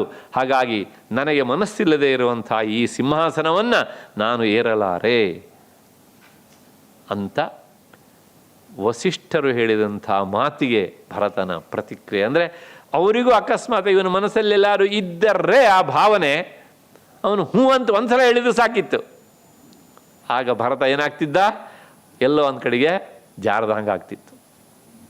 ಆದರೆ ಒಂದು ಕ್ಷಣಕಾಲವೂ ಸಹ ಅದ್ರ ಬಗ್ಗೆ ಯೋಚನೆನೇ ಮಾಡಲಿಲ್ಲ ಅವನು, ನಾನು ರಾಜನಾಗಬೇಕು ಅಂತ. ಇಷ್ಟಾದ ಮೇಲೆ ನೋಡಿ, ಒಬ್ಬ ವ್ಯಕ್ತಿಗೆ ಅಪಯಶಸ್ಸು ಬರೋದಕ್ಕೆ ಶುರುವಾದರೆ ಇಷ್ಟಕ್ಕೂ ಕಾರಣ ತಾಯಿ, ದಟ್ ಈಸ್ ಸಪ್ರೇಟ್. ಹೇಗೆ ಬರ್ತಾ ಇರುತ್ತೆ ಅಂತ ಕರ್ಕೊಂಡು ಬರೋದಕ್ಕೆ ಹೊರಟಿದ್ದಾರೆ. ಮಧ್ಯೆಯಲ್ಲಿ ಶೃಂಗಬೇರಬರದಲ್ಲಿ ಗುಹ, ರಾಮನ ಆತ್ಮೀಯ ಗೆಳೆಯ, ಆತ ಇವನನ್ನು ನೋಡಿದವನು ಇವನ ಬಗ್ಗೆ ಸಂಶಯಪಟ್ಟ. ಭರತನ ಬಗ್ಗೆ. ಕೌಸಲ್ಯ ಆಯಿತು, ಮತ್ತು ಮಂತ್ರಿ ಮಾಗಧರಾಯಿತು, ಅದಾದಮೇಲೆ ವಸಿಷ್ಠರಾಯಿತು, ಅದಾದಮೇಲೆ ಈಗ ಗುಹ. ಈ ನಿರ್ದೋಷಿ ಬಗ್ಗೆ ಎಷ್ಟೆಲ್ಲ ಸಂಶಯಗಳು ಪಾಪ ಅಂತ. ಏನು ಹೇಳಿದ? ಯಯಾತು ಖಲು ದುರ್ಬುದ್ಧಿ ಭರತಃ ಸ್ವಯಮಾಗತಃ, ದುರ್ಬುದ್ಧಿ ಭರತಃ ಸ್ವಯಮಾಗತಃ. ಅದು ಏನು ಸೈನ್ಯ ಕಟ್ಕೊಂಡು ಬಂದಿದ್ದಾನಲ್ಲ, ಹಾಗಾಗಿ ಅವನಿಗೆ ಎಲ್ಲಿಲ್ಲದ ಸಂಶಯ ಬಂದ್ಬಿಡ್ತೀವಿ ಅಂತ. ಛೇ, ಅಣ್ಣ ಕಾಡಿಗೆ ಹೋದರೂ ಬೆಂಬಿಡದೆ ಅವನಿಂದ ಹೊರಟಿದ್ದಾನಲ್ಲ ಸೈನ್ಯ ಕಟ್ಕೊಂಡು, ಅಂದರೆ ಇನ್ನು ನನ್ನ ಗೆಳೆಯನ ಅಂತ ರಾಮನಿಗೆ ಇವನು ಏನು ಮಾಡಿ ಏನು ತಾನೇ ಮಾಡೋದಿಲ್ಲ ಎನ್ನು ಹಾಗೆ ತಕ್ಷಣ ಹೇಳ್ತಾನೆ ನೋಡಿ, ಕಚ್ಚಿನ್ನ ದುಷ್ಟೋ ವ್ರಜಸಿ ರಾಮಸ್ಯ ಅಕ್ಲಿಷ್ಟ ಕರ್ಮಣ. ರಾಮನಿಗೆ ಕೆಟ್ಟದ್ದು ಮಾಡಬೇಕು ಅಂತ ನೀ ಕಾಡಿಗೆ ಹೊರಟಿಲ್ಲ ತಾನೇ, ಇಯಂತೆ ಮಹತೀ ಸೇನಾ ಶಂಕ. ಯಾಕೆ ಅಂತ ಕೇಳಿದರೆ, ರಾಮನನ್ನು ನೀನು ಕರ್ಕೊಂಡು ಬರಲಿಕ್ಕೆ ಅಂತ ಹೊರಟಿದ್ದಾದರೆ ಇಷ್ಟೆಲ್ಲ ಸೈನ್ಯ ಯಾಕೋ? ನಿನ್ನ ಮನಸ್ಸಲ್ಲಿ ಏನಿದೆ ಹೇಳು ಅಂದ. ಶಂಕ ಜನಯತೀವಮೇ, ಹೀಗೆ ನೇರವಾಗಿ ಕೇಳಿದಾಗ ಭರತ ಹೇಳ್ತಾನೆ, ಇಲ್ಲ, ನೀನು ಅಂದುಕೊಂಡ ಹಾಗೆ ಯಾವುದೂ ಇಲ್ಲ ಅಂತೇಳಿ ಮತ್ತೆ ಪುನಃ ಅವನ ಮನಸ್ಸಲ್ಲಿ ಬಂದಂಥ ಸಂಶಯನ್ನು ಹೋಗಲಾಡಿಸೋದಕ್ಕೆ ಭರತ ಏನೆಲ್ಲ ಹೇಳಬೇಕಾಗಿ ಬಂತು. ತನ್ನ ಸತ್ಯಸಂಧತೆಯನ್ನು ಪಣಕ್ಕೆ ಇಟ್ಟು ಇಟ್ಟು ಇಟ್ಟು ಪ್ರಾಯಶಃ ಅದು ಸವಕಳಿ ಬಂದಿರಬೇಕು. ಅಷ್ಟರ ಮಟ್ಟಿಗೆ ಭರತ ತನ್ನ ಆ ಸತ್ಯ ಪ್ರತಿಜ್ಞಾನ ಮಾಡಬೇಕಾಗಿ ಬಂತು. ಯಾಕೆ ಹೇಳ್ತಾನೆ ಕೇಳಿದರೆ, ಅಕಸ್ಮಾತ್ತಾಗಿ ನನ್ನ ಅಣ್ಣ ವಾಪಸ್ ಬರದೇ ಇದ್ದರೆ ಈ ಸೈನ್ಯವನ್ನು ಅಲ್ಲೇ ಇಟ್ಟು ಅವನಿಗೆ ಅಲ್ಲೇ ಪಟ್ಟಾಭಿಷೇಕ ಮಾಡಿ ಬರ್ತೇನೆ ಅಂತ ಹೇಳಿದಾಗ ಗುಹಾ ಹೇಳಿದ ಮಾತು ಧನ್ಯಸ್ತ್ವಂ ಅಂದ. ಆಗ ಧನ್ಯ ಧನ್ಯ ಭರತ, ನೀನು ಧನ್ಯ ಅಂತ. ನತ್ವಯ ತುಲ್ಯಂ ಪಶ್ಯಾಮಿ ಜಗತೀತಲೆ. ಅಂಥ ಅಣ್ಣನಿಗೆ ನಿನ್ನ ಅಂಥ ತಮ್ಮನಿರುವುದನ್ನು ಜಗತ್ತಿನ ನಾನು ಇನ್ನೆಲ್ಲೂ ನೋಡಲಿಕ್ಕೆ ಸಾಧ್ಯ ಇಲ್ಲ. ಅಂತಹ ತಮ್ಮ ನೀನು ಅಂತ ಹೇಳಿ ಆ ಭರತನ ಬಗ್ಗೆ ಮೆಚ್ಚುಗೆ ಮಾತನ್ನು ಆಡ್ತಾನೆ. ಅದಾದಮೇಲೆ ಅಲ್ಲೆಲ್ಲ ತೋರಿಸ್ತಾನೆ ಅವನು, ಇಲ್ಲೇ ನಿನ್ನ ಅಣ್ಣ ವಿಶ್ರಾಂತಿ ಮಾಡಿದ್ದ ಅಂಥೇಳಿ ಅವನು ಮನೆಗೆ ಆ ಹುಲ್ಲು, ಆ ಜಾಗ ಎಲ್ಲವನ್ನು ಭರತ ತಾಯಂದಿರನ್ನು ಕರೆದು, ನೋಡಿ ಆ ಹುಲ್ಲೆಲ್ಲ ಹರಡ್ಕೊಂಡಿದೆ, ಅಣ್ಣ ಇಲ್ಲೇ ಮನಗಿದ್ದಂತೆ ಅಂಥೇಳಿ ಆ ಜಾಗಕ್ಕೆ ಶಿರವಾಗಿ ನಮಸ್ಕರಿಸ್ತಾನೆ ಅಂತೆ. ಹೀಗೆ ಅಲ್ಲಿಂದ ಹೊರಟ ಆದಮೇಲೆ ಮುಂದೆ ಭರದ್ವಾಜಾಶ್ರಮ ಅಲ್ಲಿ ಬಂದಾಗ ಆ ಭರದ್ವಾಜ ಮುನಿಗಳು ಮತ್ಪುನಃ ಇವನ ಬಗ್ಗೆ ಸಂಶಯ ಪಟ್ಬಿಟ್ರು. ಎಷ್ಟನೇವ್ರು ಲೆಕ್ಕ ಹಾಕ್ಕೊಳ್ಳಿ, ಅಂದರೆ ತಾನು ಮಾಡದೇ ಇರುವಂಥ ತಪ್ಪಿಗೆ ಎಷ್ಟೆಲ್ಲ ಜನರ ಬಾಯಿಗೆ ಭರತ ಆಹಾರ ಆಗಬೇಕಾಯಿತು. ಕಚ್ಚಿನ್ನ ತಸ್ಯಾ ಪಾಪಸ್ಯ ಪಾಪಂ ಕರ್ತುಂ ಇಹ ಇಚ್ಛಸಿ.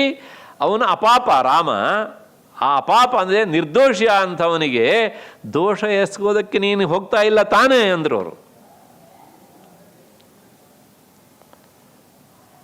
ಅಷ್ಟೇ ಅಲ್ಲ, ಅಕಂಟಕಂ ಭೋಕ್ತುಮನ ರಾಜ್ಯಂ ತಸ್ಯ ಅನುಜಸ್ಯ ಚ.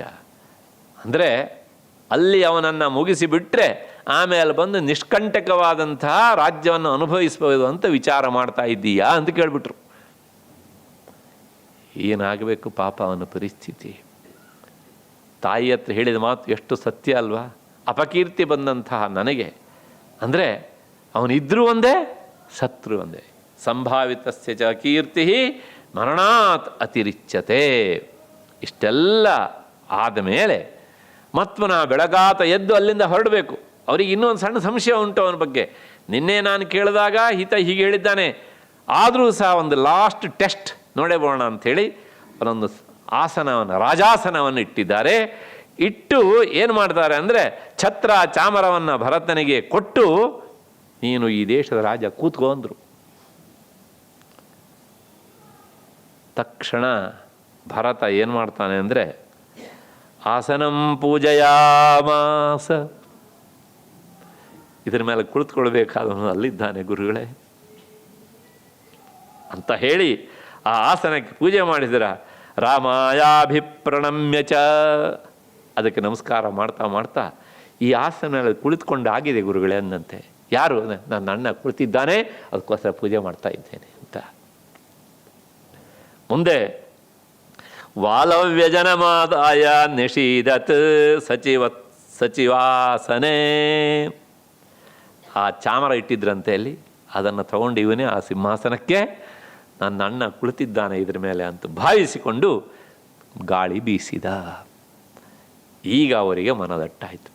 ಅಂದರೆ ಕೆಲವು ಜನರನ್ನು ನಂಬಿಸೋದಕ್ಕೆ ಪ್ರತಿಜ್ಞೆ ಮಾಡಬೇಕಾಗಿ ಬಂತು, ಕೆಲವು ಜನರನ್ನು ನಂಬಿಸೋದಕ್ಕೆ ಸತ್ಯ ಕಥನೆ ಹೇಳಬೇಕಾಯಿತು, ಕೆಲವು ಜನರನ್ನು ನಂಬಿಸೋದಕ್ಕೆ ತನ್ನ ಆಚರಣೆಯಲ್ಲಿ ತೋರಿಸಬೇಕಾಗಿ ಬಂತು. ಎಂಥೆಂಥ ಪರಿಸ್ಥಿತಿಯನ್ನು ಭರತ ಎದುರಿಸಬೇಕಾಗಿ ಬಂತು ಅಂತಂದರೆ, ಇನ್ನೊಂದು ಮಾತು ಬರುತ್ತೆ ನನಗೆ, ಆ ಮಾತನ್ನು ಹೇಳಲಿಕ್ಕೆ ಕಂಠ ಬಿಗಿ ಆಗಿಬಿಡುತ್ತೆ ಅಷ್ಟರ ಮಟ್ಟಿಗೆ. ಲಕ್ಷ್ಮಣ ಹೇಳ್ತಾನೆ, ಹೇಗೆ ಗೊತ್ತಾಗಿತ್ತು ಏನೋ ಗೊತ್ತಿಲ್ಲ, ಬೆಳಗಿನ ಜಾಮ 3:30 ಗಂಟೆಯಲ್ಲಿ ಲಕ್ಷ್ಮಣ ಆ ಸರಯೂ ನದಿಯಲ್ಲಿ ಸ್ನಾನ ಮಾಡ್ತಿದ್ದಂತೆ. ಅದು ಯಾವುದು ಕೇಳಿದರೆ ಈ ಮಾತನ್ನು ಅವನು ಹೇಳುವುದು ಆ 13ನೇ ವರ್ಷದ ವನವಾಸ ಅವಧಿ ಮುಗೀತಾ ಇದೆ, ಕೊನೆಯ ಹೇಮಂತ ಋತು. ಅದು ಹೇಮಂತ ಋತುವಿನ ಚಳಿ ಹೇಗಿರ್ತದೆ ಅಂತ ನಿಮಗೆ ನಾನು ಹೇಳಬೇಕಾಗಿದ್ದಿಲ್ಲ. ಸ್ವತಃ ಆ ಸಂದರ್ಭದಲ್ಲಿ ನೀರು ಕುಡಿಬೇಕು ಅಂತ ಬಂದಂಥ ಆನೆ ತನ್ನ ಸೊಂಡಲನ್ನು ನೀರಿಗೆ ಇಡಲಿಕ್ಕಾಗದೆ ಹಿಂದಕ್ಕೆ ಹೋಗ್ತಿತ್ತಂತೆ. ಅಂದರೆ ಆ ನೀರಿಗೆ ತನ್ನ ಸೊಂಡಲನ್ನು ತಾಗಿಸಿದರೆ ತನ್ನ ಸುಂಡಲು ಸಹ ಅದರಂತೆ ಹಿಮಗಟ್ಟಿ ಬಿಟ್ರೆ ಅಂತ. ಅಂತಹ ಮೈ ಕೊರೆಯುವ ಚಳಿ. ಎರಡು ಮಾತು ಬರುತ್ತೆ ಅಲ್ಲಿ ಇಂಥದ್ದು. ಅದಾದಮೇಲೆ ನೀರು ಕೋಳಿಗಳು. ನೀರು ಕೋಳಿ ಅಂದರೆ ನೀರಲ್ಲೇ ಇರುವಂಥ ಕೋಳಿ, ಅದಕ್ಕೆ ನೀರು ಏನೂ ಮಾಡೋದಿಲ್ಲ. ಅಂಥ ನೀರು ಕೋಳಿಗಳು ಸಹ ಆ ನೀರಿನಲ್ಲಿ ಇರಲಿಕ್ಕಾಗದೆ ದಡ ಸೇರಿದ್ವಂತೆ. ಪ್ರಪಂಚದಲ್ಲಿ ಕೆಲವು ನಿಯಮ ಇರ್ತದೆ. ಆ ನೀರಿನಲ್ಲಿರುವ ಕೋಳಿಗೆ ನೀರಿನಿಂದ ಏನೂ ತೊಂದರೆ ಆಗೋದಿಲ್ಲ. ನಿಮ್ಮ ಮನೆಯಲ್ಲಿ ಒಂದು ಮೆಣಸಿನ ಪುಡಿ ಮಾಡಿಟ್ರೆ ಒಂದು 5-6 ತಿಂಗಳ ಇಡೀ ಆ ಮೆಣಸಿನ ಪುಡಿಯಲ್ಲೇ ಒಂದು ರೀತಿಯಾದಂತಹ ಏನಾಗ್ತದೆ, ಹುಳಗಳು ಹುಟ್ಟುತ್ತವೆ. ನೀವು ಕೇಳ್ಬೋದು ಆವಾಗ, ಅಲ್ರಿ ನಮಗೆ ಮೆಣಸಿನ ಪುಡಿ ಖಾರ, ಕಣ್ಣಿಗೆ ತಾಗಿದ್ರೆ ಉರಿ, ನಮಗಿಷ್ಟೆಲ್ಲ ತೊಂದರೆ ಆಗ್ತದೆ, ಹಾಗಿದ್ರೆ ಈ ಕೀಟಗಳಿಗೆ ಹುಳಗಳಿಗೆ ಏನಾಗೋದಿಲ್ಲ ಅಂದರೆ ಆಗೋದಿಲ್ಲ, ಯಾಕೆಂದರೆ ಅದು ಅಲ್ಲೇ ಹುಟ್ಟಿದ್ದು ಅಲ್ವಾ. ಹಾಗೆಯೇ ಇಲ್ಲಿ ಈ ನೀರು ಕೋಳಿಗಳಿಗೆ ನೀರಿನಿಂದ ಏನೂ ಸಮಸ್ಯೆ ಇಲ್ಲ, ಆದರೆ ಆ ನೀರು ಕೋಳಿಗಳಿಗೆ ಅಲ್ಲಿ ಇರಲಿಕ್ಕಾಗ್ತಾ ಇಲ್ಲ. ಅಂತಹ ಚಳಿ. ಇಂತಹ ಚಳಿಯಲ್ಲಿ ಭರತ ಹೋಗಿ ಸರಯೂ ನದಿಯಲ್ಲಿ ಸ್ನಾನ ಮಾಡ್ತಿದ್ದಂತೆ. ಯಾಕೆ ಅಂತಂದರೆ ಬೆಳಗಾತ ಆದ ಮೇಲೆ ಜನ ಎಲ್ಲ ಬರ್ತಾರೆ. ಬಂದ ಮೇಲೆ ಇವನ ಮುಖವನ್ನು ನೋಡಿದವರು ಏನು ಹೇಳಿ ಯಾರು ಅಂದರೆ, ಓ ಇವನೇ ಅಲ್ವಾ ಅಣ್ಣನನ್ನು ಕಾಡಿಗೆ ಕಳಿಸ್ದವನು, ಓ ಇವನೇ ಅಲ್ವಾ ಅವನಿಗೆ ಸಲ್ಲಬೇಕಾದಂಥ ಸಿಂಹಾಸನದಲ್ಲಿ ಕೂತವನು, ನಾವು ಸ್ನಾನ ಮಾಡಿ ಇವನ ಮುಖ ನೋಡಬೇಕಾ ಅಂತ ಅಂದುಕೊಂಡಾರು ಅಂಥೇಳಿ ಭರತ ಲೋಕದ ಜನ ಎಚ್ಚೆತ್ತುಗೊಳ್ಳುವುದರ ಒಳಗಾಗಿ ಆತ ಆ ಕೆಲಸ ಮುಗಿಸಿದ್ದ. ಅಂದರೆ ಒಂದೇ ರೀತಿ ಅಷ್ಟರ ಮಟ್ಟಿಗೆ ಆತ ಈ ಲೋಕಾಪವಾದದಿಂದ ತುಂಬ ಬೇಸರ ಪಟ್ಕೊಂಡಿದ್ದ. ಕೊನೆಗೆ ಈ ರೀತಿಯಾಗಿ ಆ ಪರೀಕ್ಷೆಯಲ್ಲೂ ಸಹ ಭರತ ಉತ್ತೀರ್ಣನಾದ. ಕೊನೆಗೆ ಏನಾಯಿತು ಅಂದರೆ, ಕೊನೆಗೆ 14ನೇ ವರ್ಷ ಅಲ್ಲಿ ಒಂದು ಒಪ್ಪಂದ ನಡೀತಾ ಚಿತ್ರಕೂಟದಲ್ಲಿ. ಆ ವಿಷಯನ ನಾನು ನಾಳೆ ಸುದೀರ್ಘವಾಗಿ ಸಾಧ್ಯ ಹೇಳ್ತೇನೆ, ಅಥವಾ ಏನಾದ್ರು ಗಡಿಯಾರ ಅನುಮತಿ ಕೊಟ್ಟರೆ ಈಗಲೇ ನೋಡ್ತೇನೆ ಮತ್ತೆ ಪುನಃ. ಏನು ಅಂತಂದರೆ, ಸ್ವತಃ ರಾಮ ಹೇಳ್ತಾನೆ, ಇದು ಲಂಕೆಯಿಂದ ವಾಪಸ್ಸು ಬರ್ತಾನೆ. ಬರುವಾಗ ಅದೇ ಆ ಭರದ್ವಾಜಾಶ್ರಮದಲ್ಲಿ ಒಂದು ರಾತ್ರಿ ತಂಗುತ್ತಾನೆ. ಅವನು ತಂಗಿದವನು ಆಗ ಅಲ್ಲಿ ಆಂಜನೇಯನು ಬಂದಿರ್ತಾನೆ. ಆಂಜನೇಯನು ಇದ್ದಾನೆ ಜೊತೆಯಲ್ಲಿ. ಅವನಿಗೆ ಹೇಳ್ತಾನೆ, ನೀನು ಹೋಗು ಅಂತ ಆಮೇಲೆ ಹೇಳ್ತಾನೆ. ಅದಕ್ಕೂ ಮೊದಲಾದಂತಹ ಘಟನೆ ಭರದ್ವಾಜ ಮುನಿಗಳ ಹತ್ರ ಕೇಳ್ತಾನೆ. ಯಾಕೆಂದರೆ ಅಯೋಧ್ಯೆಗೂ ಅಲ್ಲಿಗೂ ಹತ್ತಿರ, ಚಿತ್ರಕೂಟಕ್ಕೂ ಅಂತ. ಆ ಭೌತಿಕವಾಗಿ ನಾನು ಅದನ್ನು ಪ್ರದೇಶ ನೋಡಲಿಲ್ಲ, ಇದರ ಪ್ರಕಾರ ಹಾಗೆ ಅನಿಸತ್ತೆ ನೋಡಿದಾಗ. ಹಾಗಾಗಿ ಅವ್ರ ಹತ್ರ ಕೇಳ್ತಾನೆ ರಾಮ, ಇತ್ತೀಚೆಗೆ ಏನಾದ್ರು ಸುದ್ದಿ ಉಂಟಾ? ನಮ್ಮ ತಾಯಿಂದಿರೆಲ್ಲ ಚೆನ್ನಾಗಿದ್ದಾರಂತ, ಭರತ ಹೇಗಿದ್ದಾನೆ, ಅವನ ರಾಜ್ಯಭಾರ ಚೆನ್ನಾಗಿ ಮಾಡ್ತಾ ಇದ್ದಾನ, ಅದಕ್ಕೆ ಸರಿಯಾಗಿ ಆತ ಒಗ್ಗಿಕೊಂಡಿದ್ದಾನ, ಆಸಕ್ತಿ ಉಂಟಾಗ್ತಾ ಉಂಟಾ, ಇತ್ಯಾದಿ ಇತ್ಯಾದಿ ಎಲ್ಲ ರಾಮ ಯಾರ ಹತ್ರ ಕೇಳ್ತಾನೆ? ಭರದ್ವಾಜ ಮುನಿಗಳ ಹತ್ರ ಕೇಳ್ತಾನೆ. ಅಕಸ್ಮಾತ್ತಾಗಿ ಏನಾದರೂ ಅವರು ಇಲ್ಲ ಭರತ ಪರವಾಗಿಲ್ಲ, ಚೆನ್ನಾಗಿ ರಾಜ್ಯಭಾರ ಮಾಡ್ತಾ ಇದ್ದಾನೆ, ಅವನಿಗೆ ಆಸಕ್ತಿ ಬರ್ತಾ ಇದೆ ಅಂತ ಹೇಳಿಬಿಟ್ರೆ ಮತ್ತೆ ಪುನಃ ತಾನು ದಾರಿ ಬದಲಿಸಬಹುದು. ಇದು ರಾಮನ ಯೋಚನೆ. ಬೇಸರದಿಂದಲ್ಲ, ಅವನಿಗೆ ಇಷ್ಟ ಆದರೆ ಅವನೇ ಮಾಡಿಕೊಂಡು ಇರಲಿ ಅಂತ ಸಂತೋಷದಿಂದ ಹೃದಯ ತುಂಬಿ ಹೇಳಿದಂಥ ಮಾತು. ಅದರ ಲೋಕದೃಷ್ಟಿಯಲ್ಲಿ ಇದೊಂದು ಪರೀಕ್ಷೆಯಾಗಿ ನಮಗೆ ಕಾಣುತ್ತದೆ ಹೇಗೆ ಅಂತ. ತಕ್ಷಣ ಭರದ್ವಾಜ ಮುನಿಗಳ ಹತ್ರ ಈ ಮಾತನ್ನು ಕೇಳಿದಾಗ ಅವರು ಹೇಳುವ ಉತ್ತರ ಹೇಗೆ ಕೇಳಿದರೆ, ಪಂಕದಿಗ್ಧಸ್ತು ಭರತಃ ಜಟಿಲಸ್ತ್ವಾಂ ಪ್ರತೀಕ್ಷತೆ ಪಾದುಕೇತೆ ಪುರಸ್ಕೃತ್ಯ ಸರ್ವಂಚ ಕುಶಲಂ ಗೃಹೆ. ಅವನು ಕೇಳಿದ್ದಾನೆ 2-3 ಪ್ರಶ್ನೆಗಳಿದ್ದಾನೆ. ಮನೆಯಲ್ಲೆಲ್ಲ ಕ್ಷೇಮವಾಗಿದ್ದಾರಾ ಅಂತ ಇವ್ರ ಹತ್ರ ಕೇಳ್ತಾನೆ, ಇವ್ರ ಮೂಲಕ ತಿಳ್ಕೊಳ್ಬೇಕು ಅಂತ. ಸರ್ವಂಚ ಕುಶಲಂಗ್ರಹೆ, ನಿಮ್ಮ ಮನೆಯಲ್ಲಿ ಎಲ್ಲರೂ ಕ್ಷೇಮವಾಗಿದ್ದಾರೆ. ಮತ್ತು ಭರತ ಹೇಗಿದ್ದಾನೆ ಅಂತಂದರೆ ಪಂಕದಿಗ್ಧ, ಅವನ ಮೈಯೆಲ್ಲ ಕೊಳೆ ಆಗಿಬಿಟ್ಟಿದೆ. ಆ ಕೊಳೆ ಯಾವುದರಿಂದ ಕೇಳಿದರೆ, ಪ್ರತಿದಿನ ನಿನಗೋಸ್ಕರ 10 ಕೊಳೆ. ಪ್ರಾಯಶಃ ನಿನ್ನನ್ನು ನೆನೆಸಿಕೊಂಡು ಅಳದೇ ಇರುವ ದಿನಗಳೇ ಇಲ್ಲಪ್ಪ. ಹೇಗಿದ್ದಾನೆ ಕೇಳಿದರೆ, ನಿನಗೆ ವನವಾಸ ಧರ್ಮ ವಿಹಿತವಾಗಿದೆ, ನೀನು ಜಟೆ ಬಿಡಬೇಕು. ಆದರೆ ಭರತ ಆಗಿದ್ದಾನೆ ಅಂದರೆ ಜಟಿಲಸ್ತ್ವಾಂ ಪ್ರತೀಕ್ಷತೆ, ನೀನು ಎಷ್ಟೊತ್ತಿಗೆ ಬರ್ತಾ ಇದೆಯಾ ಅಂತ ಕಾಯ್ತಾ ಇದ್ದಾನೆ ಭರತ. ಪಾದುಕೇತೆ ಪುರಸ್ಕೃತ್ಯ, ಪ್ರತಿದಿನ ಅವನ ಆರಾಧ್ಯ ದೈವ ಅಂದರೆ ನಿನ್ನ ಪಾದುಕೆಗಳು. ಇಷ್ಟು ಹೇಳಿದಾಗ ರಾಮನಿಗೆ ಭರತನ ಬಗ್ಗೆ ಸಮಾಧಾನ ಆಗತ್ತೆ. ನಾನು ಹೋಗ್ಬೋದು ಅಂತ. ಆದರೂ ಸಹ ಮುಂದೆ ನಾಳೆ ಹೋದ ರಾಜ ಆಗಬೇಕಾದವನು ರಾಮ ಅಲ್ಲಿ. ಅದಕ್ಕೋಸ್ಕರ ಆ ರಾಜತಂತ್ರವನ್ನು ಉಪಯೋಗಿಸಿ ತಕ್ಷಣ ಮತ್ ಪುನಃ ಆಂಜನೇಯನ್ನು ಕರೆದು ಹೇಳ್ತಾನೆ, ನೀನು ಹೋಗಿ ನೋಡು ಅಲ್ಲಿ. ಯಾಕೆಂದರೆ ನನ್ನ ತಮ್ಮ ಈ ಚಿತ್ರಕೂಟದಿಂದ ಹೋಗಬೇಕಿದ್ರೆ ಅಂದು ಹೇಳಿದ ಮಾತು, ನೀನು 14 ವರ್ಷ ಮುಗಿದು ಮಾರನೇ ದಿವಸ ಇಲ್ಲಿ ಇಲ್ಲ ಅಂತ ಆದರೆ, ಬರಲಿಲ್ಲ ಅಂತ ಆದರೆ ನಾನು ಅಗ್ನಿ ಪ್ರವೇಶ ಮಾಡ್ತೇನೆ ಅಂದು ಹೇಳಿದ್ದಾನೆ 14 ವರ್ಷಗಳ ಹಿಂದೆ.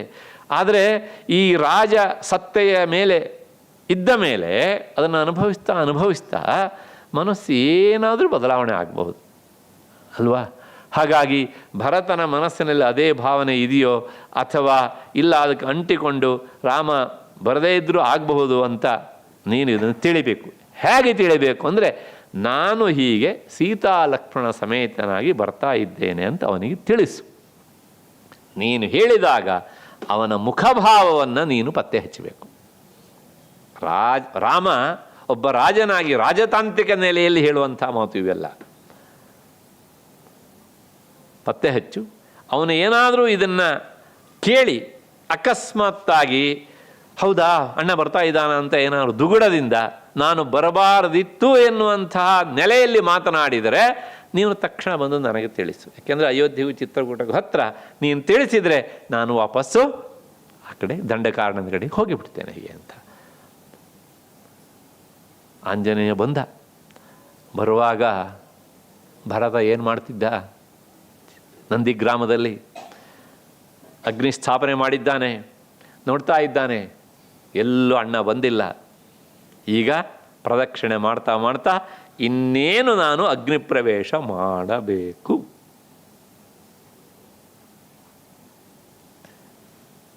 ಆಂಜನೇಯ ಇನ್ನೂ ಈ ಮೊದಲು ಭರತನನ್ನು ನೋಡಲಿಲ್ಲ. ಭರತನಿಗೆ ಆಂಜನೇಯ ಅಂದರೆ ಯಾರು ಅಂತ ಗೊತ್ತಿಲ್ಲ. ನೋಡಿ, ಆ ಸಂದೇಶ ಎಲ್ಲ ತಲುಪಿಸುವಾಗ ಎಂತಹ, ಇವತ್ತಿನ ಭಾಷೆಯಲ್ಲಿ ಹೇಳಬೇಕು, ತಾಂತ್ರಿಕ ಸಮಸ್ಯೆ. ಕೊನೆಗೆ ಅವನನ್ನು ನೋಡಿದಾಗ ಆಂಜನೇಯ ತುಂಬ ಬುದ್ಧಿವಂತ ಅವನು, ಯಾಕೆಂದರೆ ಈ ದೇಶದ ಮೊಟ್ಟ ಮೊದಲ ಅಂಬಾಸಿಡರ್ ಅಲ್ವ ಅವನು. ಹಾಗಾಗಿ ಮುಂದೆ ನೋಡ್ತೇವೆ ನಾವು ಅವನ ಬುದ್ಧಿವಂತಿಕೆಯನ್ನು. ತಕ್ಷಣ ಅಲ್ಲಿಂದನೇ ಹೇಳ್ತಾನೆ, ಭರತ ಅಗ್ನಿ ಪ್ರವೇಶ ಮಾಡಬೇಡ ಅಂತ, ನಿನ್ನ ಅಣ್ಣ ಬರ್ತಾ ಇದ್ದಾನೆ. ಈ ಮಾತನ್ನು ಕೇಳಿದಾಗ ಭರತನ ಬಾಯಲ್ಲಿ ಬಂದಂಥ ಉದ್ಗಾರ, ಏತಿ ಜೀವಂತಮಾನಂದೋ ನರಂ ವರ್ಷಶತಾದಪಿ. ಮನುಷ್ಯ ಬಹಳ ಕಾಲ ಬದುಕಿದರೆ ಎಂದಾದರೂ ಒಂದು ದಿವಸ ಅವನ ಜೀವನದಲ್ಲಿ ಸುಖದ ಕ್ಷಣ ಬರ್ತದೆ.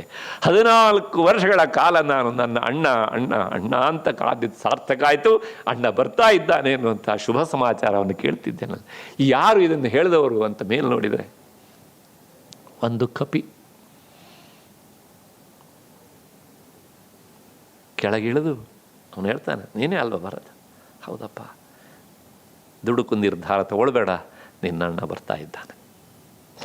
ಗೊತ್ತಿತ್ತು ಇದು ರಾಮನಿಗೆ. ಅದಕ್ಕೋಸ್ಕರನೇ ಅಲ್ಲಿ ಆ ಲಂಕೆಯಲ್ಲಿ ಏನಾಗುತ್ತೆ ಅಂತೆ, ಒಂದು ಸಂದರ್ಭ, ಯುದ್ಧ ಎಲ್ಲ ಮುಗಿದ ಆದಮೇಲೆ 14 ವರ್ಷ ಅವಧಿ ಮುಗಿದಿದೆ.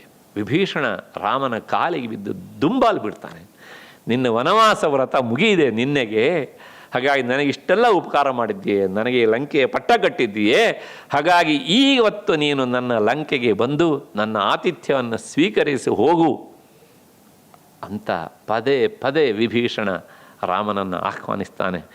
ಆಗ ರಾಮ ಹೇಳಿದಂಥ ಮಾತು, ನ ಖಲ್ವೇತನ್ನ ಕುರ್ಯಾಂ, ಖಂಡಿತವಾಗಿ ಇದನ್ನು ಮಾಡಲಿಕ್ಕೆ ಸಾಧ್ಯ ಇಲ್ಲ. ನಾನು ಇವತ್ತು ನಿನ್ನ ಈ ಲಂಕೆಗೆ, ಸುವರ್ಣ ಲಂಕೆಗೆ ಬರಲಾರೆ.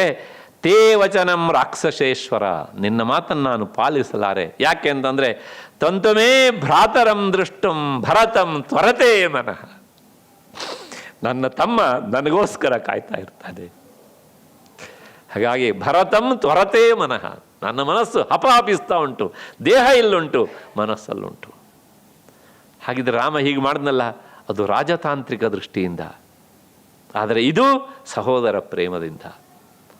ಈ ರೀತಿಯಾಗಿ ಆ ರಾಮ ತಕ್ಷಣ ಹೇಳಿ ವಿಭೀಷಣನ ಆತಿಥ್ಯವನ್ನು ಸಹ ಸ್ವೀಕರಿಸದೆ, ನೀನು ನನಗೆ ಮಾಡಬೇಕಾದ್ದು ಒಂದೇ ಒಂದು, ನಾನು ತಕ್ಷಣ ಸೇರಬೇಕು, ಚಿತ್ರಕೂಟದತ್ತ ಅಯೋಧ್ಯೆ ಹತ್ತ ಹೋಗಬೇಕು, ವ್ಯವಸ್ಥೆ ಮಾಡು. ಆಗ ಪುಷ್ಪಕ ವಿಮಾನವನ್ನು ಅವನು ವ್ಯವಸ್ಥೆ ಮಾಡ್ತಾನೆ. ಇಷ್ಟು ಹಿನ್ನೆಲೆಯಲ್ಲಿ ಆ ಚಿತ್ರಕೂಟದಲ್ಲಿ ಭರತ ರಾಮನೊಂದಿಗೆ ಒಂದು ದೊಡ್ಡ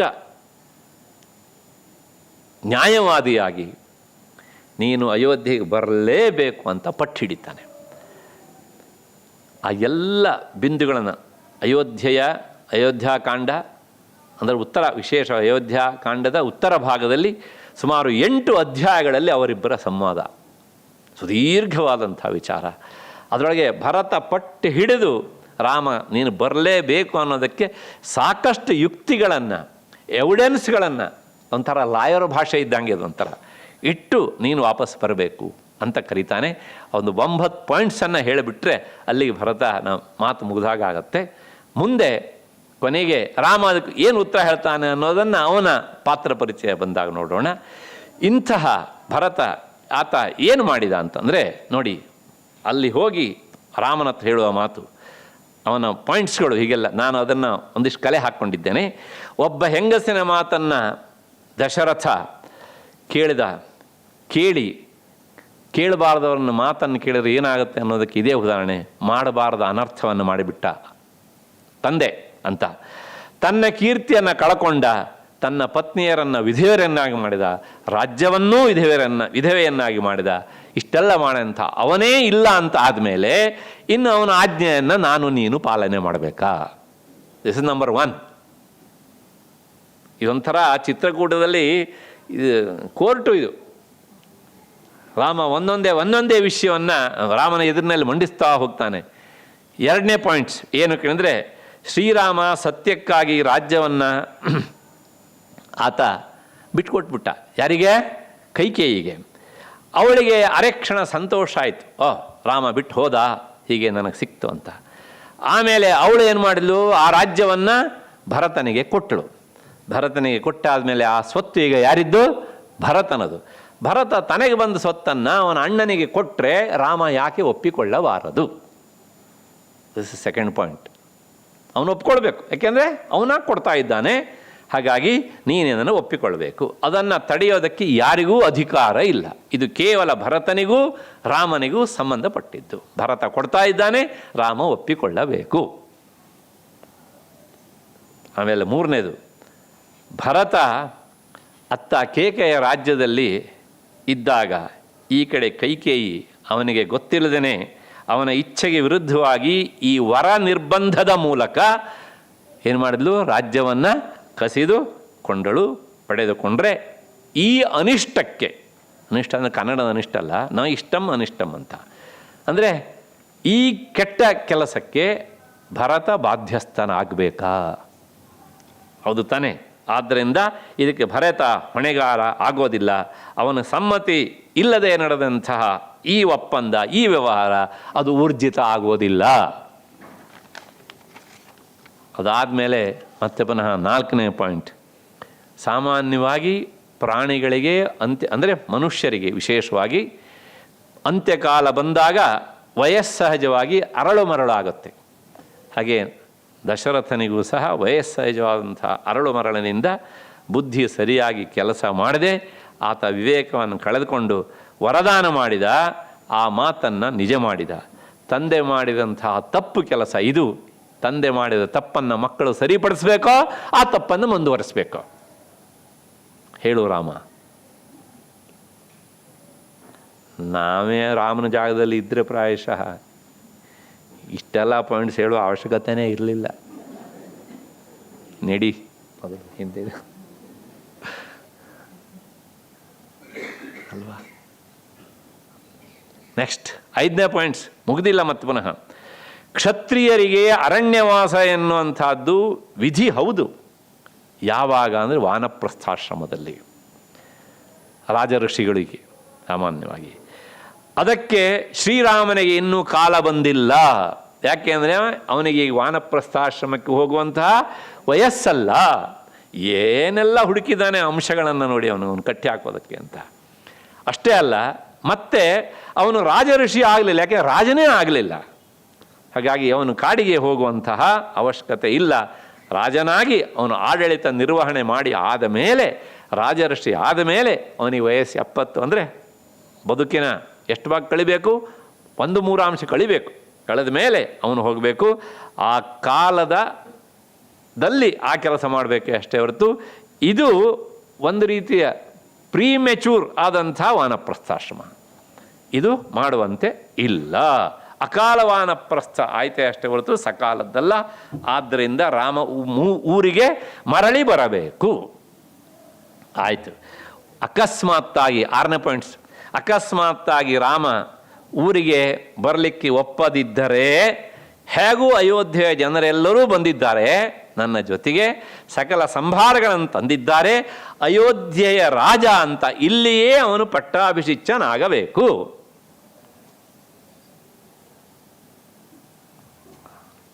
ಆಯಿತು.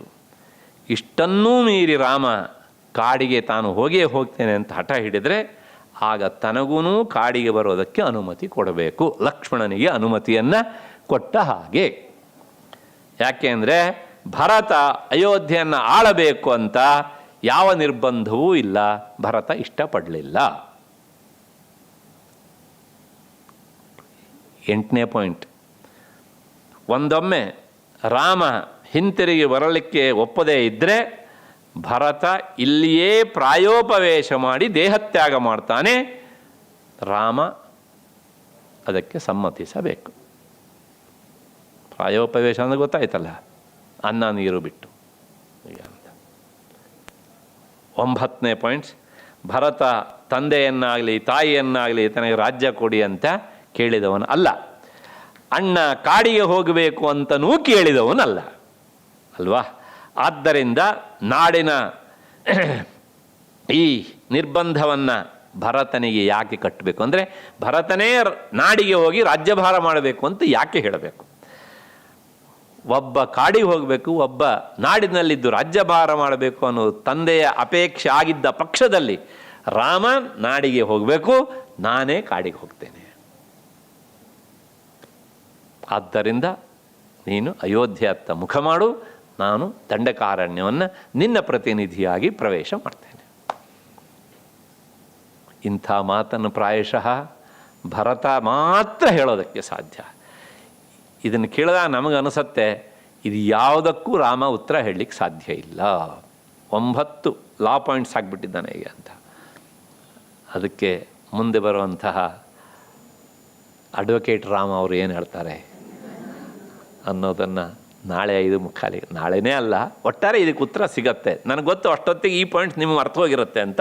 ಮತ್ತೆ ಪುನಃ ನಾನು ಜ್ಞಾಪಿಸಿ ಈ ಪ್ರಶ್ನೆಗೆ ಈ ಉತ್ತರ, ಈ ಪ್ರಶ್ನೆಗೆ ಈ ಉತ್ತರ ಅಂತ ಹೇಳ್ತೇನೆ. ಅಷ್ಟು ಹಿನ್ನೆಲೆಯಲ್ಲಿ ನಿಮಗೆಲ್ಲ ನಮಸ್ಕಾರ ಮತ್ತು ಕೃತಜ್ಞತೆಗಳು.